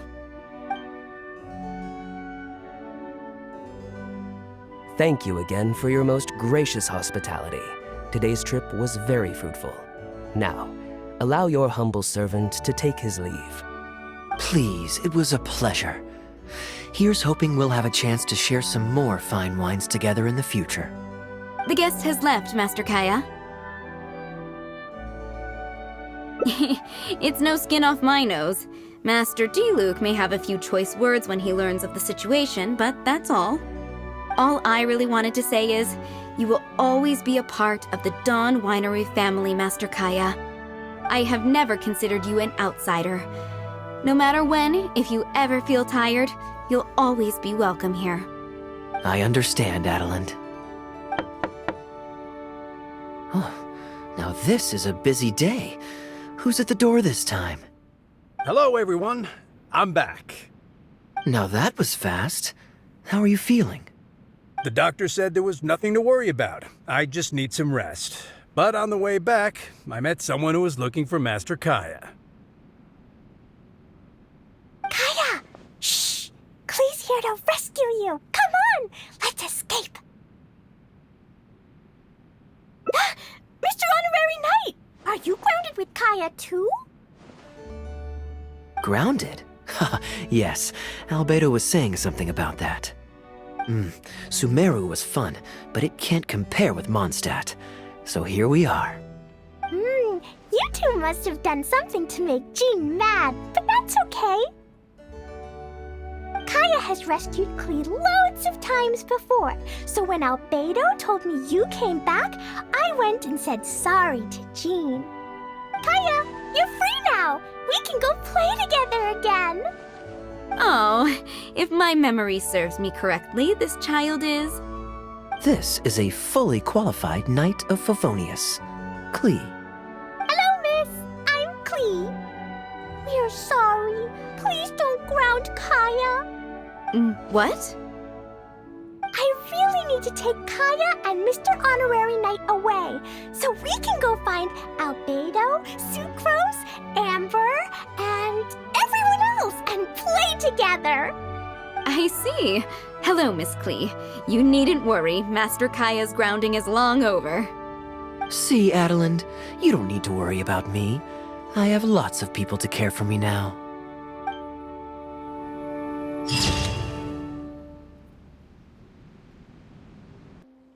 You're always so busy. It's high time you gave yourself a proper break. Even the sharpest blade loses its edge if it's always in use. Regular maintenance is essential for reliable performance. And anyway, life is short, so we should make the most of the time we have. Right now is the perfect time to relax and enjoy ourselves. Great. Music to my ears. I'll cover the travel costs, of course. There's nothing more enjoyable than the company of a good friend. Let's call this a nice little excursion to round off my long business trip. Now, let me think where we should go. I've seen a lot of Sumeru already, so let's go for someplace new. How about Liyue? I'd be heading past there on my way back to Mondstadt anyway, so it's not out of the way. Well, lucky me. I'll hold you to that. Liyue's Ministry of Civil Affairs frequently corresponds with the Knights of Favonius, so the address on their letterhead is one of the few places I'm familiar with. I don't have much luggage, so it won't take me long to pack. Give me a moment, and then we'll head there together. I've heard that there's lots to see and do in Liyue, but I'm sure you're more familiar with the place than I am, so I'll leave the itinerary to you. Excellent. Well, hopefully I'll get to know some of these friends for myself. It's such a satisfying feeling to just drop everything, go on a long trip, and see something new. Who knows who we might cross paths with? We might even end up going on an impromptu adventure. Just like how I met you in Port Ormos, and now we're here. Come on, let's see what's up ahead. Welcome to Mingxing Jewelry. We are a long-established trader of precious stones. Is there anything in particular you're looking for? Let me see. Some nice jewelry you've got here. Maybe I can grab something with a local flavor as a souvenir. What do you think, traveler? See anything that suits my style? I trust your judgment. You're interested in souvenirs. If you're struggling to decide, you might want to consider getting some jade. You can't go wrong with a nice jade pendant. They're an elegant addition to your look, whatever your age or gender. If you're looking for a specific design, we can make it to your specifications. It does take some time to fulfill an order, however. High-quality jade is hard to come by, so our waiting list is at least a couple of weeks. Oh, that's a pity. I'm just visiting and I won't be in town for very long. So as much as it pains me to do so, I'm afraid I'll have to leave this beautiful bijou behind. No worries at all, sir. If you're looking for something off the shelf, why not go and see Mr. Shurto at the Jade Mystery? He also deals in jade and precious stones. Exactly. But on that note, let me give you a word of advice. There's no risk in purchasing a piece of jade that's already been cut. But you could lose all of your mora betting on uncut rocks. I won't say any more, as I don't want my fellow vendors to think I'm bad-mouthing them. But I think you catch my drift. It's only human nature to spend a little when you're on a trip, but don't be too hasty to part with your cash. The Ministry of Civil Affairs takes everyone's economic well-being very seriously, and they often send out the Millilith to spread public awareness of well-known scams. As guests here, I'd encourage you to watch out for anyone trying to rip you off. I think that's sound advice wherever you go into that. We appreciate it, boss. Welcome! Looking for uncut stones or pre-cut jade? We've got plenty of both for your viewing pleasure. Uncut stones. Yes, we were just briefed on that. Let's take a look at the pre-cut jade. I believe I detect a quiet but distinct tone of apprehension in your words. Please rest assured, there's nothing to be quite so wary about with my business. Feel free to peruse at your leisure. I think you'll find that everything I do here is entirely above board and legitimate, and I sell only pure and unadulterated goods. No scam guaranteed. Sure, you can bet on jade and lose if you're unlucky, but that doesn't make it a scam.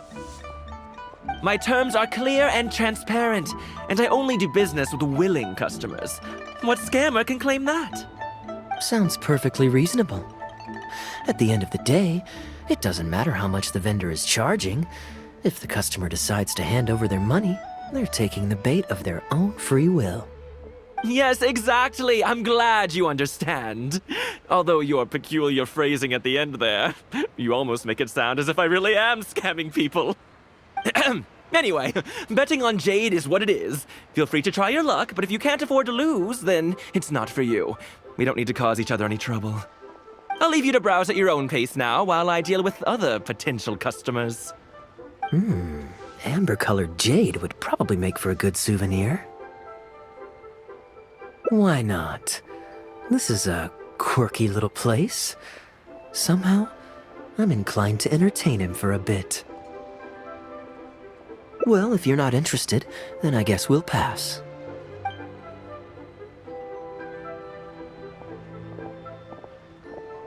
Ahoy there, Captain! Fancy seeing you back in town. Struck any gold lately? What, a poor sailor like me? You must be joking. I barely managed to make ends meet. What about you, Chateau? Still scamming people with your pile of rocks? Hey! Keep your voice down. Can't you see I've got customers? But more to the point, when have you ever seen a customer get scammed in my store? I mean, you want the full list? Or... Hold up, is that... Captain Kaeya! What, brings you to Liyue? Oh, just taking a short trip with my friend. It's been a while. Yes, it's been a good while, hasn't it?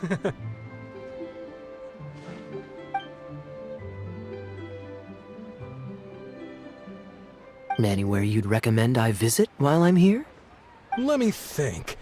Wanmin Restaurant's always a pretty good bet. Chef Mao's daughter is a skilled chef, and their prices are very reasonable. My wife can't get enough of their boiled fish. You could give that a try. And, speaking of my wife, she won't let me forget what a great help you've been to us before. So thank you, on her behalf. Your wife? Ah, yes. How is she doing these days? Keeping well? Very well, thank you. Very well. Anyway, I've got something I need to do down at the South Wharf, so my apologies, Captain Kaeya, but I'd better get going. All right. See you. Ah, I finally remembered who that was. Captain Wu. He runs a transport business between Mondstadt and Liyue. I see. So you went through that whole conversation with no idea who you were talking to. Well, that explains the generic pleasantries and the general awkwardness.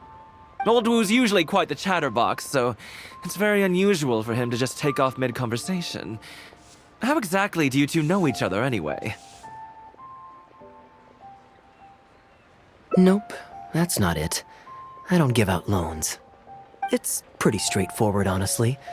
The captain was making a delivery to Mondstadt when his ship sprang a leak. He overexerted himself fixing it and keeping the cargo dry, and ended up passing out from exhaustion. I took him to Mondstadt to recover. Well, it still seems strange to me. Sure, he's hardly the most charming conversationalist, and he's also mighty stubborn, but all of us know Old Wu is an honest and kind-hearted man. His eldest was once playing on that big rock over there when he took a tumble and injured himself. I helped to patch the kid up, and the next day, Old Wu was here to buy a couple of uncut stones. I'm just surprised he was so quick to excuse himself, that's all. Normally, he's the kind of guy who, if you run into him on the street and he owes you a favor, he'll grab you by the hand and thank you profusely until you ask him to stop. Well, stubborn I can believe. Someone had drilled a gaping hole in his ship, and the water was coming in fast. How he managed to make it all the way to Mondstadt, not to mention with his cargo intact, I have no idea. Someone drilled a hole in his ship? Oh dear. It must have been one of the less savory captains out there trying to sabotage his business, so they can squeeze their way into the market. When competition is stiff, sometimes things get ugly. It's the way of the world, unfortunately. His line of work isn't easy. The poor fellow usually has to set sail before the break of dawn. He's been loitering around a lot these past few weeks, though. I thought maybe he'd come into some Mora. Competition is fierce these days, and there's not a lot of Mora to be made in shipping. So every day he stays idle is another negative in the books. I do wonder what's gotten into him. Anyway, I digress. We merchants protect our goods like our own lives, so who knows? Maybe he had some important cargo to see to. Either way, good sir, don't mind him. I am an upstanding member of the Knights of Favonius, after all. Just look me in the eyes. Don't you find me trustworthy? Since you asked about recommendations earlier, you're here from Mondstadt, yes? Might I suggest the tea house is somewhere to rest your legs? If memory serves, they're just about to retell the tale of Bravebeard the Valiant from the top. Why not pay them a visit? Huh. Sounds interesting enough. Let's check it out. Huh. So this is the Huyu Tea House. We meet again, Captain Kaeya. What a coincidence. Twice in one day. Oh, that didn't take me long, and I ran the whole way. Wu, weren't you just at Wanwen Bookhouse buying a book for your daughter? What's this talk about the wharf? Shh, just leave it be, Aunt Jong. There's no need to embarrass him right in front of everyone else. I take it that you two aren't from around these parts. I'm a caravan guard by trade, and meeting people from all over the world is one of the main perks of the job for me. Why don't you join my table so we can get to know each other? Oh, seems like the tea house is the place to be in Liyue. Feels like I'm back in the angel share. Did you manage to get something for your daughter just now, Captain Wu? Yes, thank you. If it weren't for you, Captain Kaeya, she might not have even made it into this world. I'm so lost, Wu. What's the story here? Your wife's originally from Mondstadt, isn't she?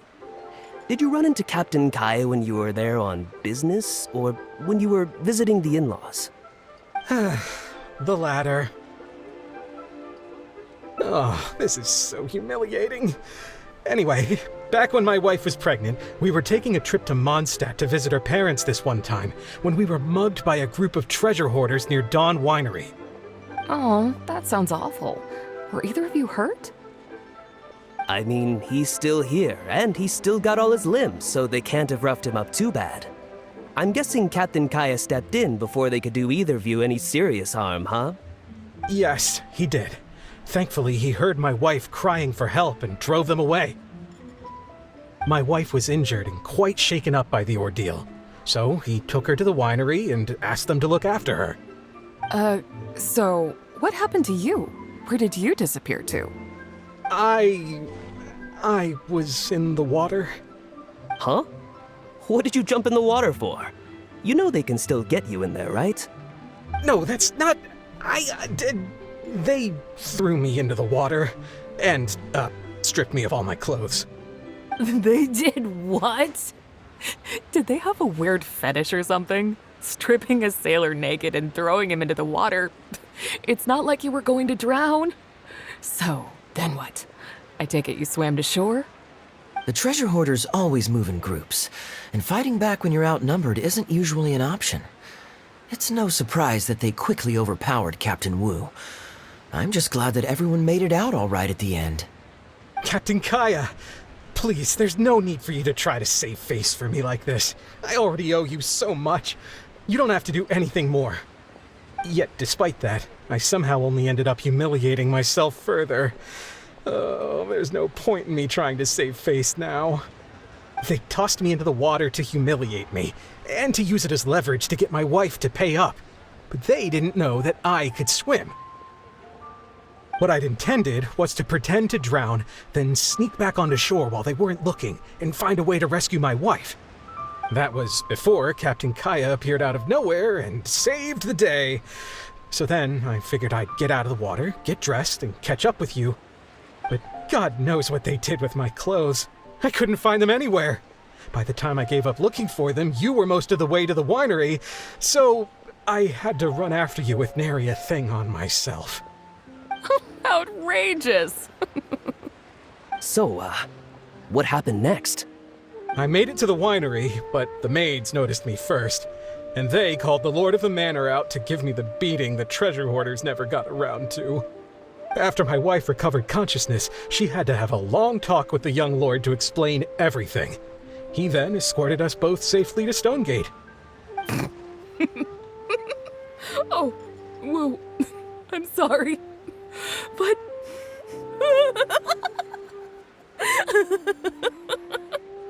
Ugh, good luck living that one down. Trust me, I know. My wife never lets me forget. I'm sorry, Captain. I wasn't intending to share that story. It's fine. It's my own fault for thinking I could sweep it under the carpet and forget about it. I don't know if I can ever repay you for all you've done. That's why I get so embarrassed every time I run into you. Still, it won't stop me from trying. You and your friend are here to catch the storyteller, right? The tea's on me. It's the least I can do. In fact, they do serve some food here, too, but it's not the best. Okay, let me run and get some fruit to share. I'll be right back. I wonder how much Fanaria caught of that. Old Wu really has no filter, does he? Oh, poor Wu. Oh, gosh. I'm so sorry. It's just... He really didn't have to share all the details of that story. But since he didn't seem to mind, I wasn't about to stop him. I did actually forget at first, but once he brought up his daughter, the memory of his naked escapades came flooding back. D-Luke thought some pervert was harassing the maids. He charged straight out the door, great sword in hand and raring to go. I haven't seen him so angry in a long time. So many people owe me favors nowadays. It's hard to keep track of them all. I really should go check my favors ledger once I'm back and refresh my memory. Hey, you didn't think I was being serious, did you? Do I really strike you as the kind of person to keep track of favors in a notebook? I just helped the guy out on a couple of occasions because I happened to be in the right place at the right time. I have no intention of asking him to do anything for me in return. At least, not so far. I'm back with fruit. Please help yourselves, everyone. My treat. Thank you. Oh, don't mention it. It's just a few fruits, nothing extravagant. Once my new pharmaceutical business takes off and I have more to spare, I'll get you a proper thank you gift and send it to the Knights of Favonius. Pharmaceutical business? So you found a new career? No more shipping? Shipping's impossible work nowadays. There's too much competition and the margins are too small. So I've decided to switch gears. I'm going to become a partner of Boo Boo Pharmacy and provide funding for a brand new medication they're producing. It's specially formulated to treat seasonal joint and limb pain. If you didn't know, it's a very common health complaint among sailors, but also extremely difficult to treat. I've suffered from it myself, which is why I know that a lot of people stand to benefit from this once it enters the market. It's a good cause, and a stable source of income. Whichever way you look at it, it's a step up from the back-breaking work I did before. I've already had some talks and invested 1 million mora for the first round of funding. That's impressive, Wu. I wouldn't have thought you had the connections for something like that. So is it Dr. Baiju that you're in talks with? Oh no, not Dr. Baiju. Actually, it was his master, Dr. Baifudze. His medical expertise and clinical experience are second to none, and he really cares about his patients. He gave me a few of his traditionally formulated bone-strengthening pills when he saw me suffering from my leg pains one day. It was like a miracle cure. The pain immediately went away. Dr. Baiju's master?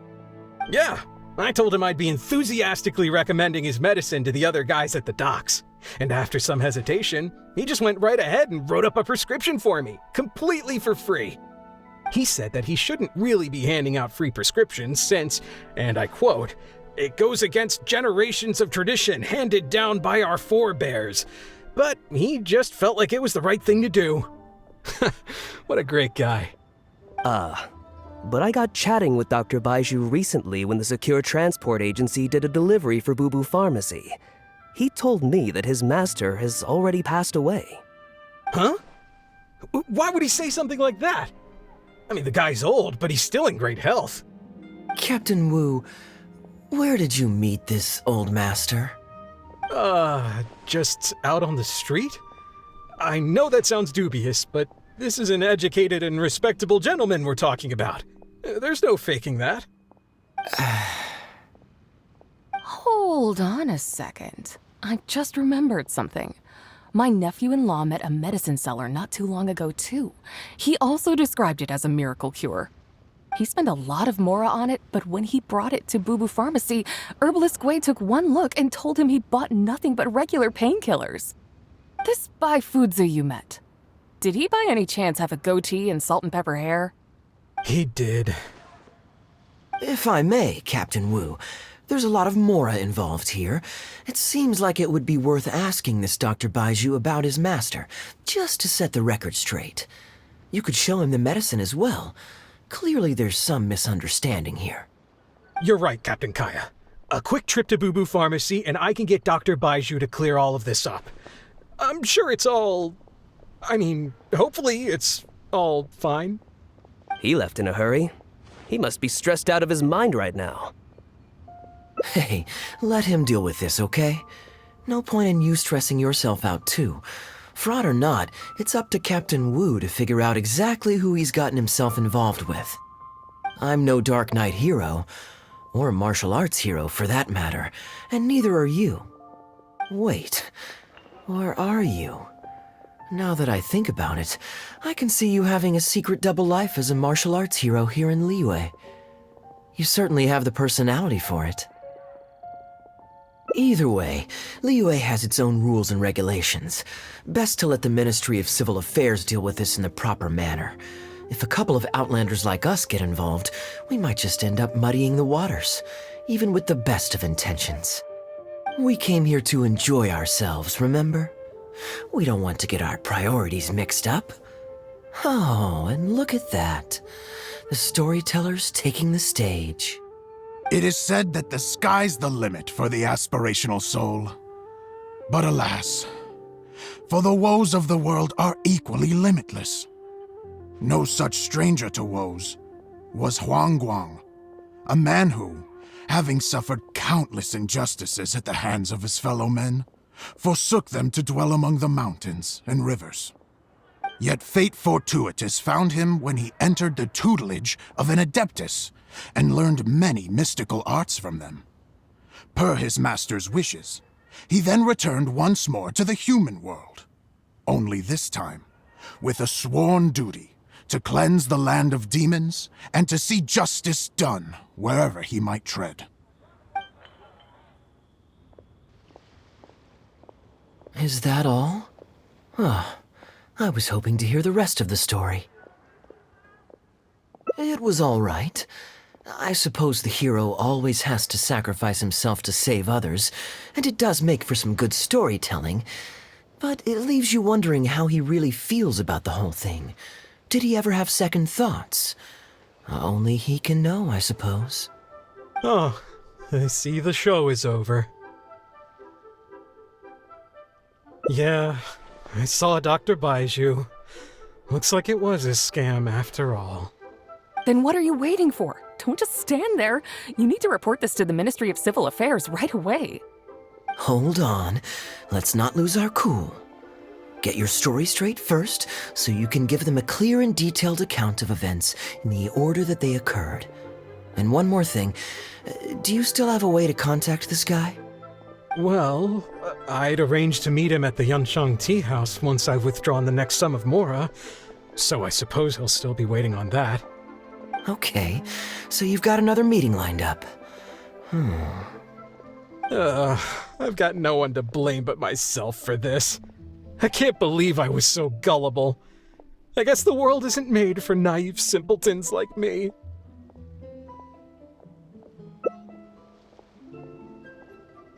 Young man, you're a good person, and I'm touched by your words of comfort.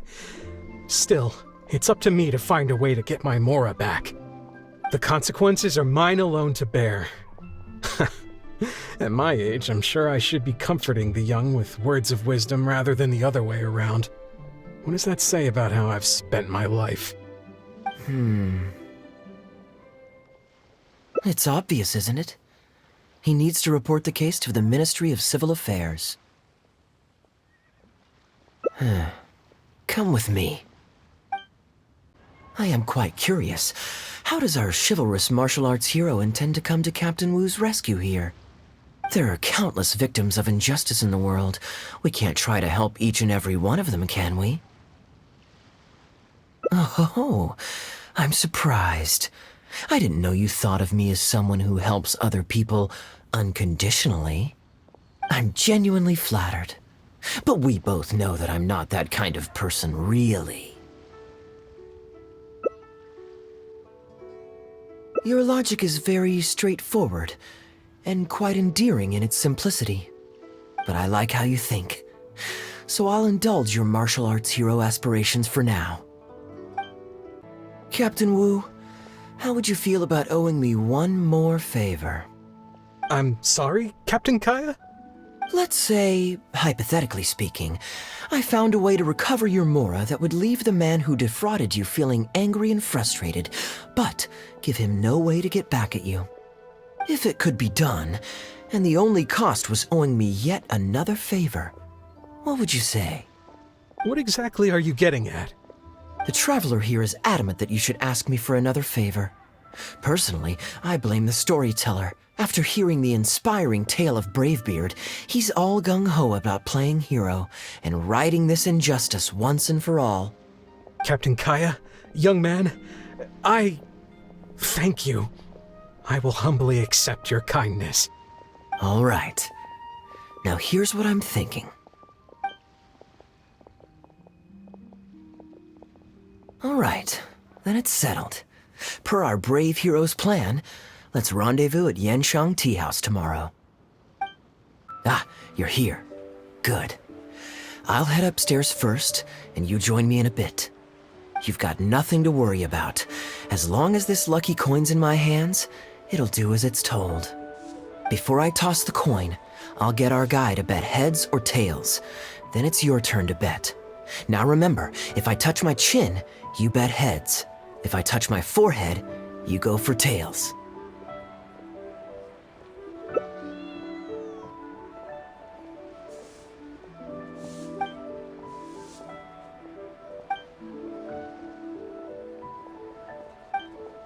Hello. Are you waiting for someone? As long as you follow the rules of the tea house, you're welcome here. Please be our guest. From the way you describe it, Liyue does sound like an attractive place to settle. Perhaps I might have to make the move here after all. All that awaits me back in Mondstadt is a horde of insufferable sycophants. Truly tedious. The reason I left home in the first place was because I was reluctant to simply live off of my inheritance. I understand. For one as ambitious as yourself, Mr. Rich, living off of the family fortune must feel like the dullest existence in the world.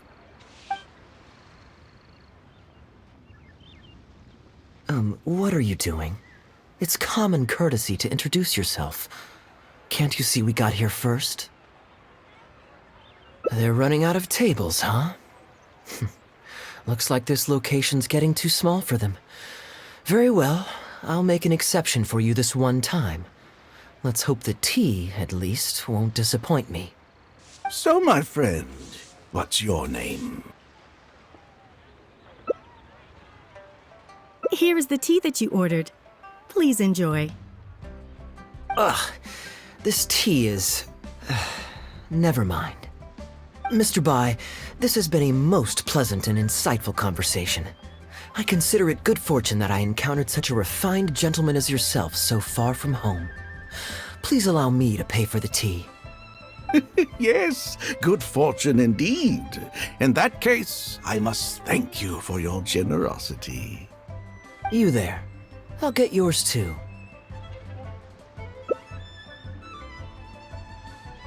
Oh, you can't tell? My family's lived in Mondstadt for generations. I got bored sitting around at home and decided to set off on a journey to expand my horizons. The sights of Liyue Harbor are rather spectacular. I've half a mind to buy a waterfront property here so I can come vacationing every year. That would be quite nice. If the family would spare me a little loose change, I could even invest in an antique shop or two so I have something to do during the day. And the point of life is to enjoy yourself. If something makes me happy, it's worth every mora. Mr. Rich, just to clarify, that's quite a large sum of mora as far as the common man is concerned. It's understandable that our friend over here feels out of his league. The name's Albert. Surname Rich. But only the servants in the house address me as Mr. Rich. Now that we're so well acquainted, Mr. Bai, please just call me Albert. Albert does have a nice ring to it. It is my honor to become friends with someone of your caliber. You flatter me. What say you to acting as my guide during my time in Liyue? I'll pay you handsomely, of course. Naturally, board and lodging would be included. And I could pay you in the region of 50,000 mora per day?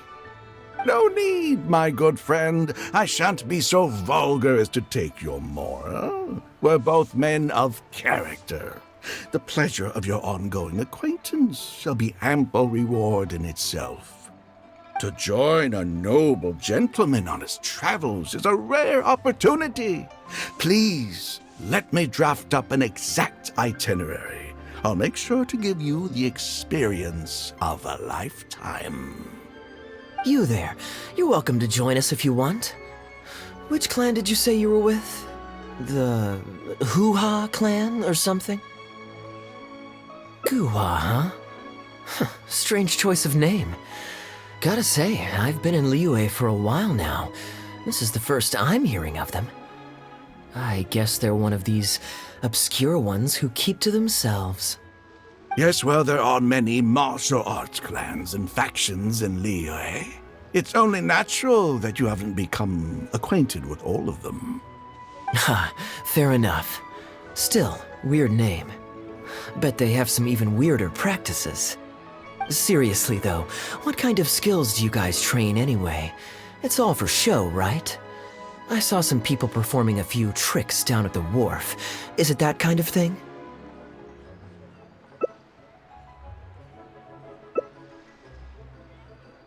I already told the server to put it on my tab. Don't bother getting her to split the bill. It'll only complicate things. Young man, there's no need to take things so seriously. Why don't you loosen up and enjoy the free drink? Are you trying to make a point by throwing my generosity back in my face? All right then. What if I say your bill is mine and don't let you pay? Please, my friends, let's not get so worked up. Yinshang Tea House is no venue for a duel. We'll all get escorted right out the door. You young people have hot tempers, I understand that. But there's no need to come to blows over a few words taken to heart when there are far more diplomatic ways to resolve the dispute. Did I hear that right? So you'll only pay for yourself if you win, but I'll get the check for the three of us if you lose. It's not that I care about the mora. After all, I offered to pay for everyone's drinks in the first place. No, what I find truly absurd is your refusal to play fair. I demand that you also pay for three if you win.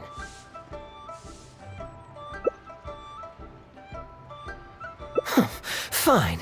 You can have your apology if you win, but on one condition. We'll do the best of three, and the winner pays for the table. Well, as long as you're no longer raring to fight, peace begets wealth, as the elders used to say. Why don't you join us, Mr. Bai? Let's entertain this guy for a sec. We don't want him to think you're stingy. But I wasn't even a part of your argument. What are you trying to say, Mr. Bai? Whose side are you on here? Of course, I'm on, And anyway, it's no big deal if you win. It's just a few cups of tea after all, so you can just take it from your fees as my guide. All right then. I suppose it's not all that different from the dice gambling games I used to play in my youth. If it's just for a few drinks, you can count me in. All right, now we're talking. Okay, now that we've agreed on the rules, how should we do this coin toss? After all, a mora coin looks the same on both sides. Well, that should be simple enough. Here, I'll take this coin and ask the counter to draw a line on one side. You two can wait for me.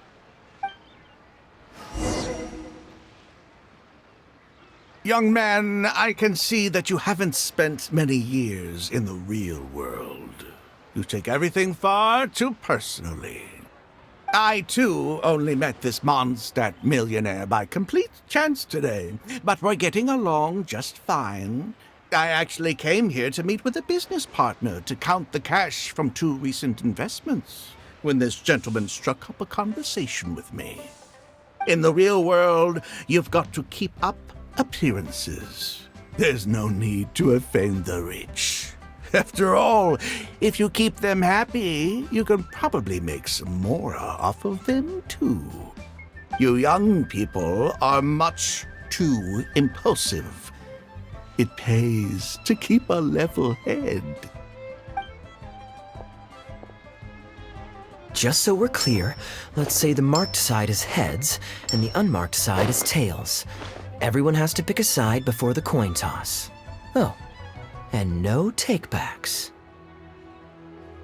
We should also take turns tossing the coin. Sounds fair to me. Why don't you do the first toss, Albert?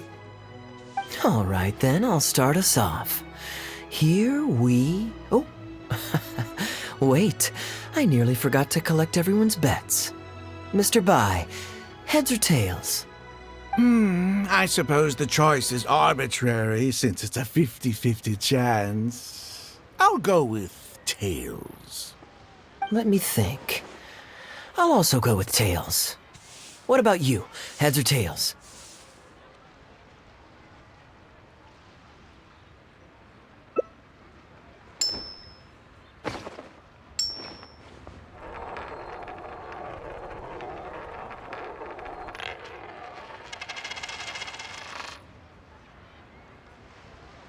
Oh, darn, I won.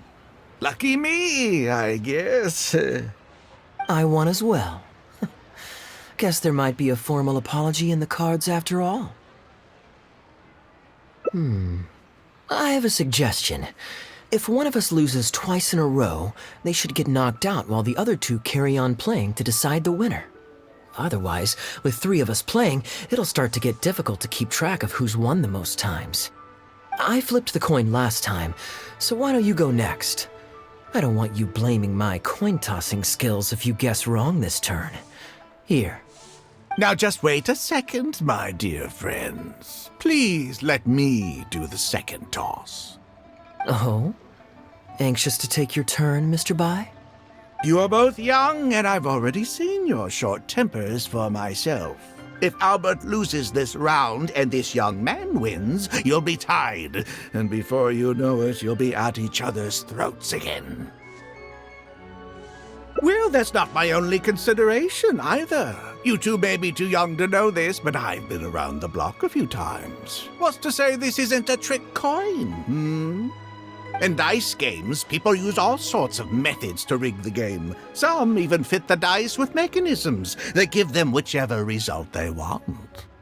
If Albert wins the next round and you, young man, lose for the second time in a row, then the third round will just be a tiebreaker between him and me, and you won't get your apology to the Guhua clan. If that happens, only for you to then find out that the coin was rigged all along, you're sure to accuse me of working with Albert to scam you while mocking the Guhua clan. I can only imagine the kind of vengeful warpath that would put you on. A purely hypothetical scenario, of course, but one that I'm bringing up now to avoid any misunderstanding further down the road. Go on. Give me the coin. I'll show you how to check if it's been rigged. Very diligent of you indeed, Mr. Bai. Looks like I chose the right person to be my guide. Here, take it. A rigged coin will always be a little heavier than a normal coin, you see. This one seems perfectly normal to me, however. But don't take it from me. Why don't you test it for yourself? What's your bet this time, Mr. Bai? I'll stick with tails. Tails, huh? Well, you seem to have a feel for this, so I guess I'll match your bet again this round. Tails it is. And you?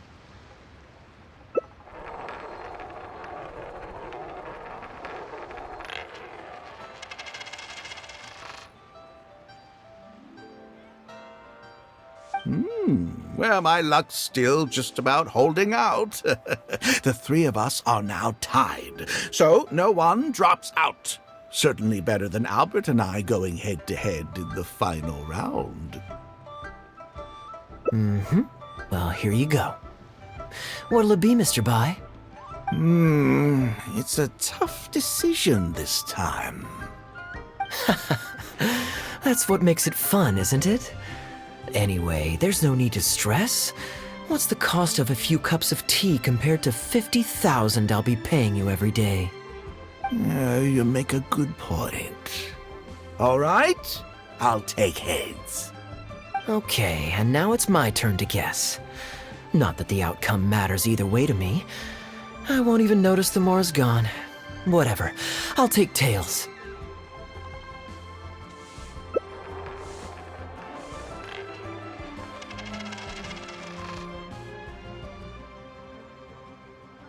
Why did it have to be heads? This whole thing started because you two got into a spat, and now I'm the one that has to foot the bill. What say you to another round? Sure, why not? I'm having fun. I can go for as many rounds as you want. What a miserly person. Do as you please. The two of us can play. But, Albert, all the fun of gambling is in the stakes involved. What say you to throwing a little loose change into the pot? Oh, come on now. No need to walk on eggshells here. Let's keep it simple, shall we? If you guess right, I pick up the tab. But if you guess wrong, I'm afraid it's still on you. Sure. That's exactly what I was thinking. Well, here's the coin. You can toss first. I'll take heads. I'll choose... Wouldn't it defeat the whole purpose of betting if you guessed the same as me? This is a two-person game now. Surely one of us has to guess heads and the other tails. All right. It all comes down to luck, after all. I'll take tails.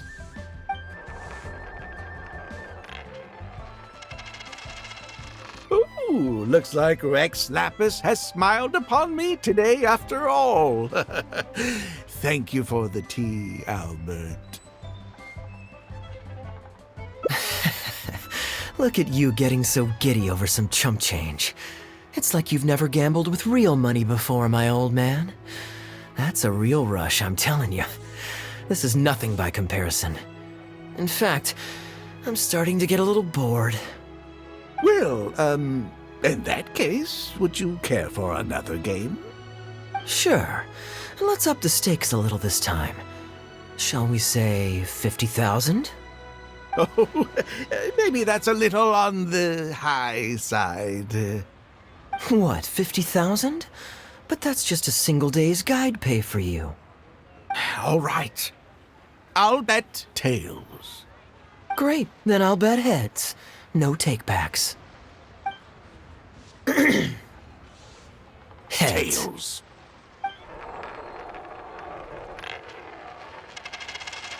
Oh, how unfortunate. I shouldn't have gotten greedy. After all, in the long run, gambling is always a losing game. 50,000 more. My goodness. Albert, I'm terribly sorry, but as it happens, I forgot to bring my coin purse with me today. Could you perhaps take this 50,000 out of my guide fees? Call it an advance payment. That would make us even. Advance payment? Sorry, I'm afraid that's not my style. It'll have to be cash. This day, just getting better and better. Well, so be it. 50,000. Let me see what cash I have on me. Just 50,000? That's not what we agreed on. Huh? What are you talking about? I think you'll find that our bet was for 50,000. No, it wasn't. The amount was 1 million. 1 million? Are you insane?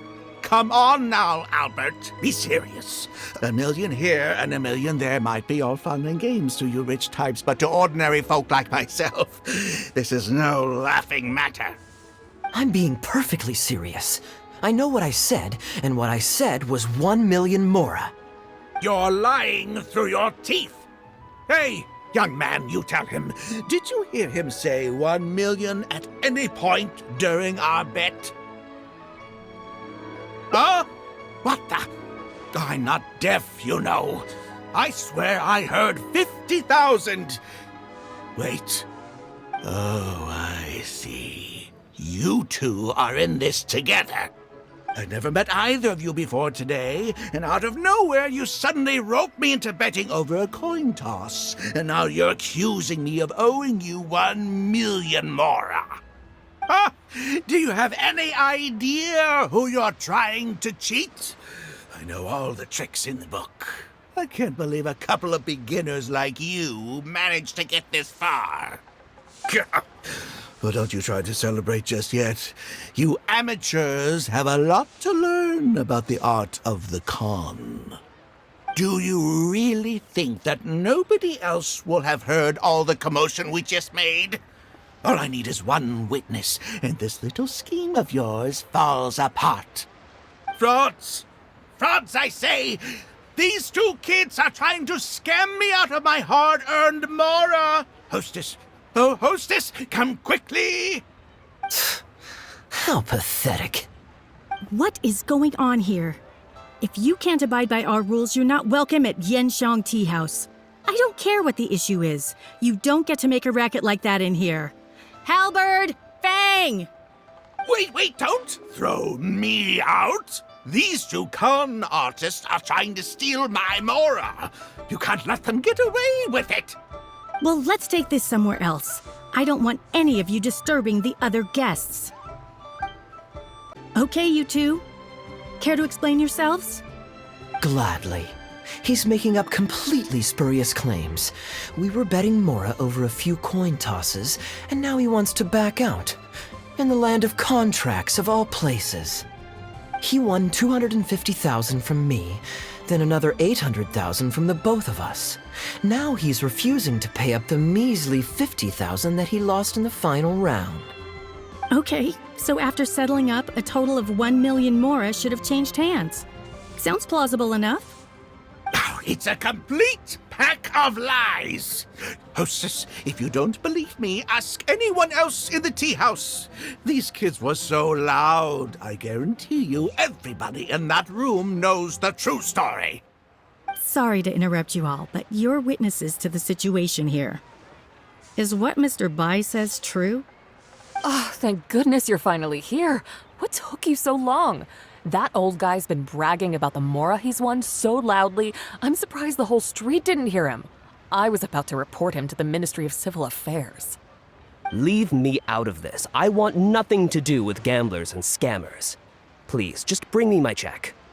Our new owner laid down the law not too long ago. We turn a blind eye towards casual games of dice, but there is zero tolerance for any explicit gambling with real mora.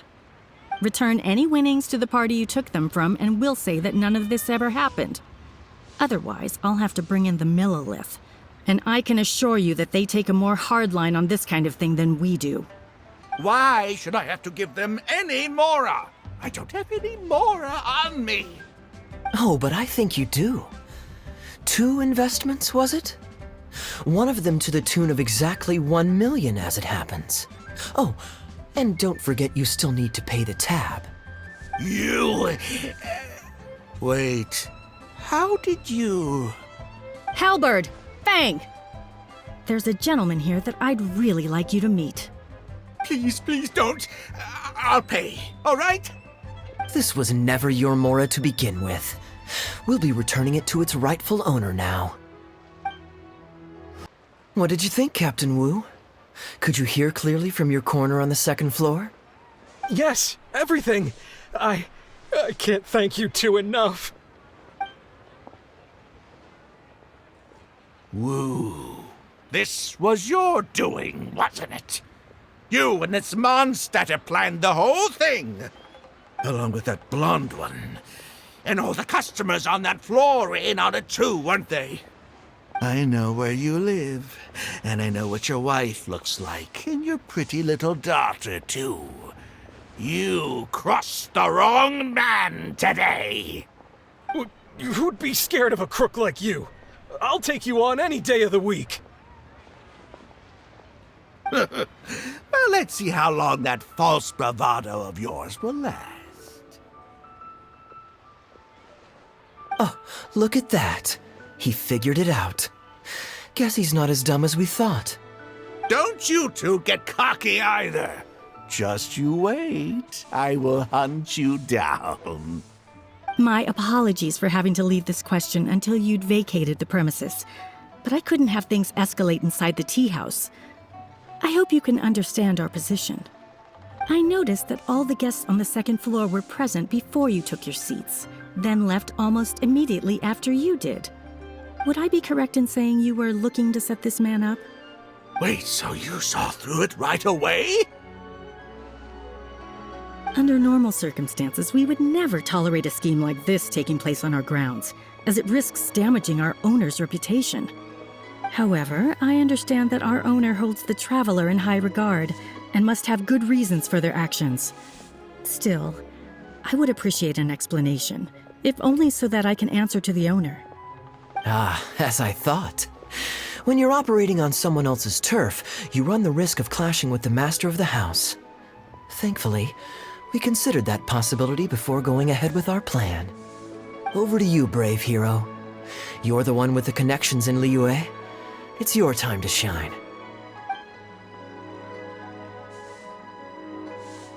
Okay, I understand the situation now.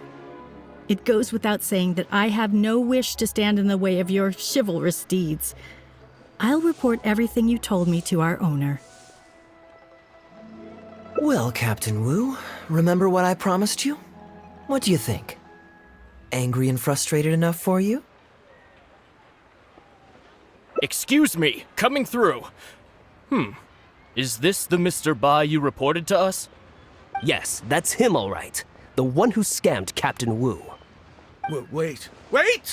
Where's your evidence, And Wu, you've already recovered your Mora. I don't deserve to be punished twice for the same crime. You can't talk your way out of this one. You're already suspected of defrauding multiple victims out of smaller amounts, and the combined total meets the threshold for a conviction. If it turns out you're guilty in this case, too, it'll only add to your sentence. Does the plaintiff have any witnesses? If so, we'd really appreciate if they could come with us and provide a testimony. You got tangled up in this too, huh? In that case, please come with me. Your witness statements will play a crucial role in helping to move this case forward. Don't worry, we won't take up too much of your time. And you, sir, can stop twiddling your thumbs. You're coming with us, too. Hey, keep your hands off me. I'll cooperate. Stop manhandling me.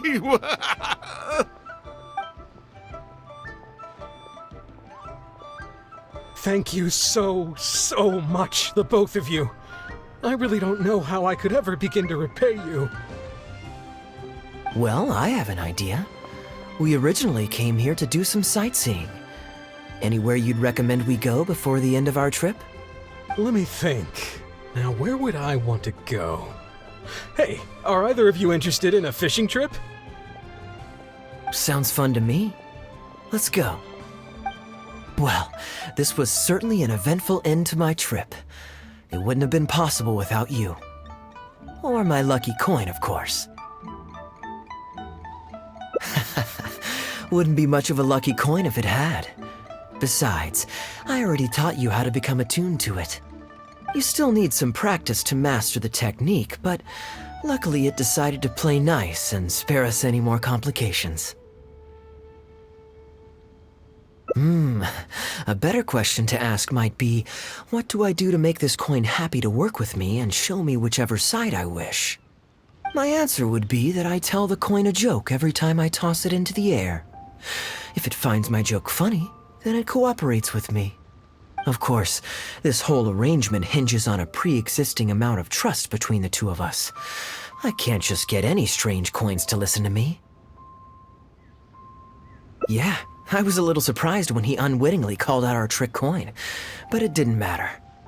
A good gambler always keeps their options open.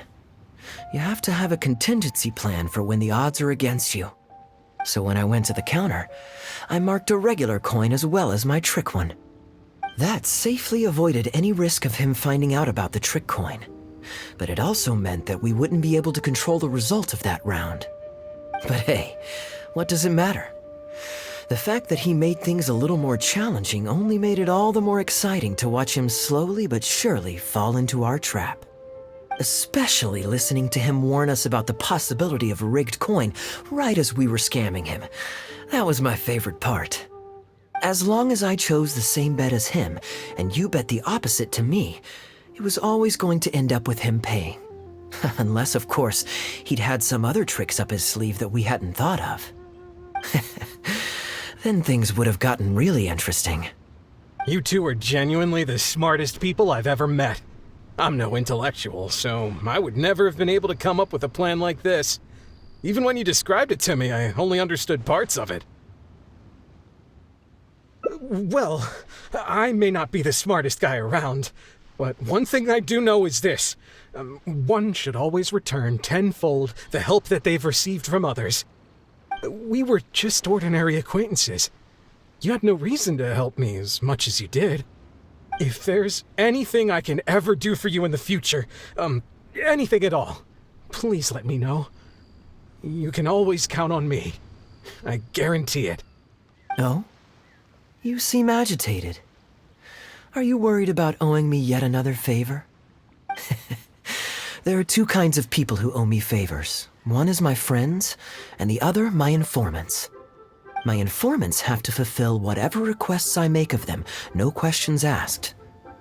The question is, which kind of person do you want to be? And you're torn again. Too afraid to ask to be my friend, but also daunted by the dangers inherent in becoming my informant. Well, it's okay, because I just thought of a fun and easy way to get us out of this impasse. Let's do a coin toss. This is the regular coin I prepared for the contingency plan when I was borrowing a pen from the bar. Not the lucky one that does what I tell it to. If it's heads, we're friends. But if it's tails, you're at my beck and call. May the Lord of Geo decide. So, was it heads or tails? What do you think? What does your heart tell you? I understand now. You have my most sincere gratitude. No, that's a little too formal. What I'm trying to say is, here, your fishing rods, my friends.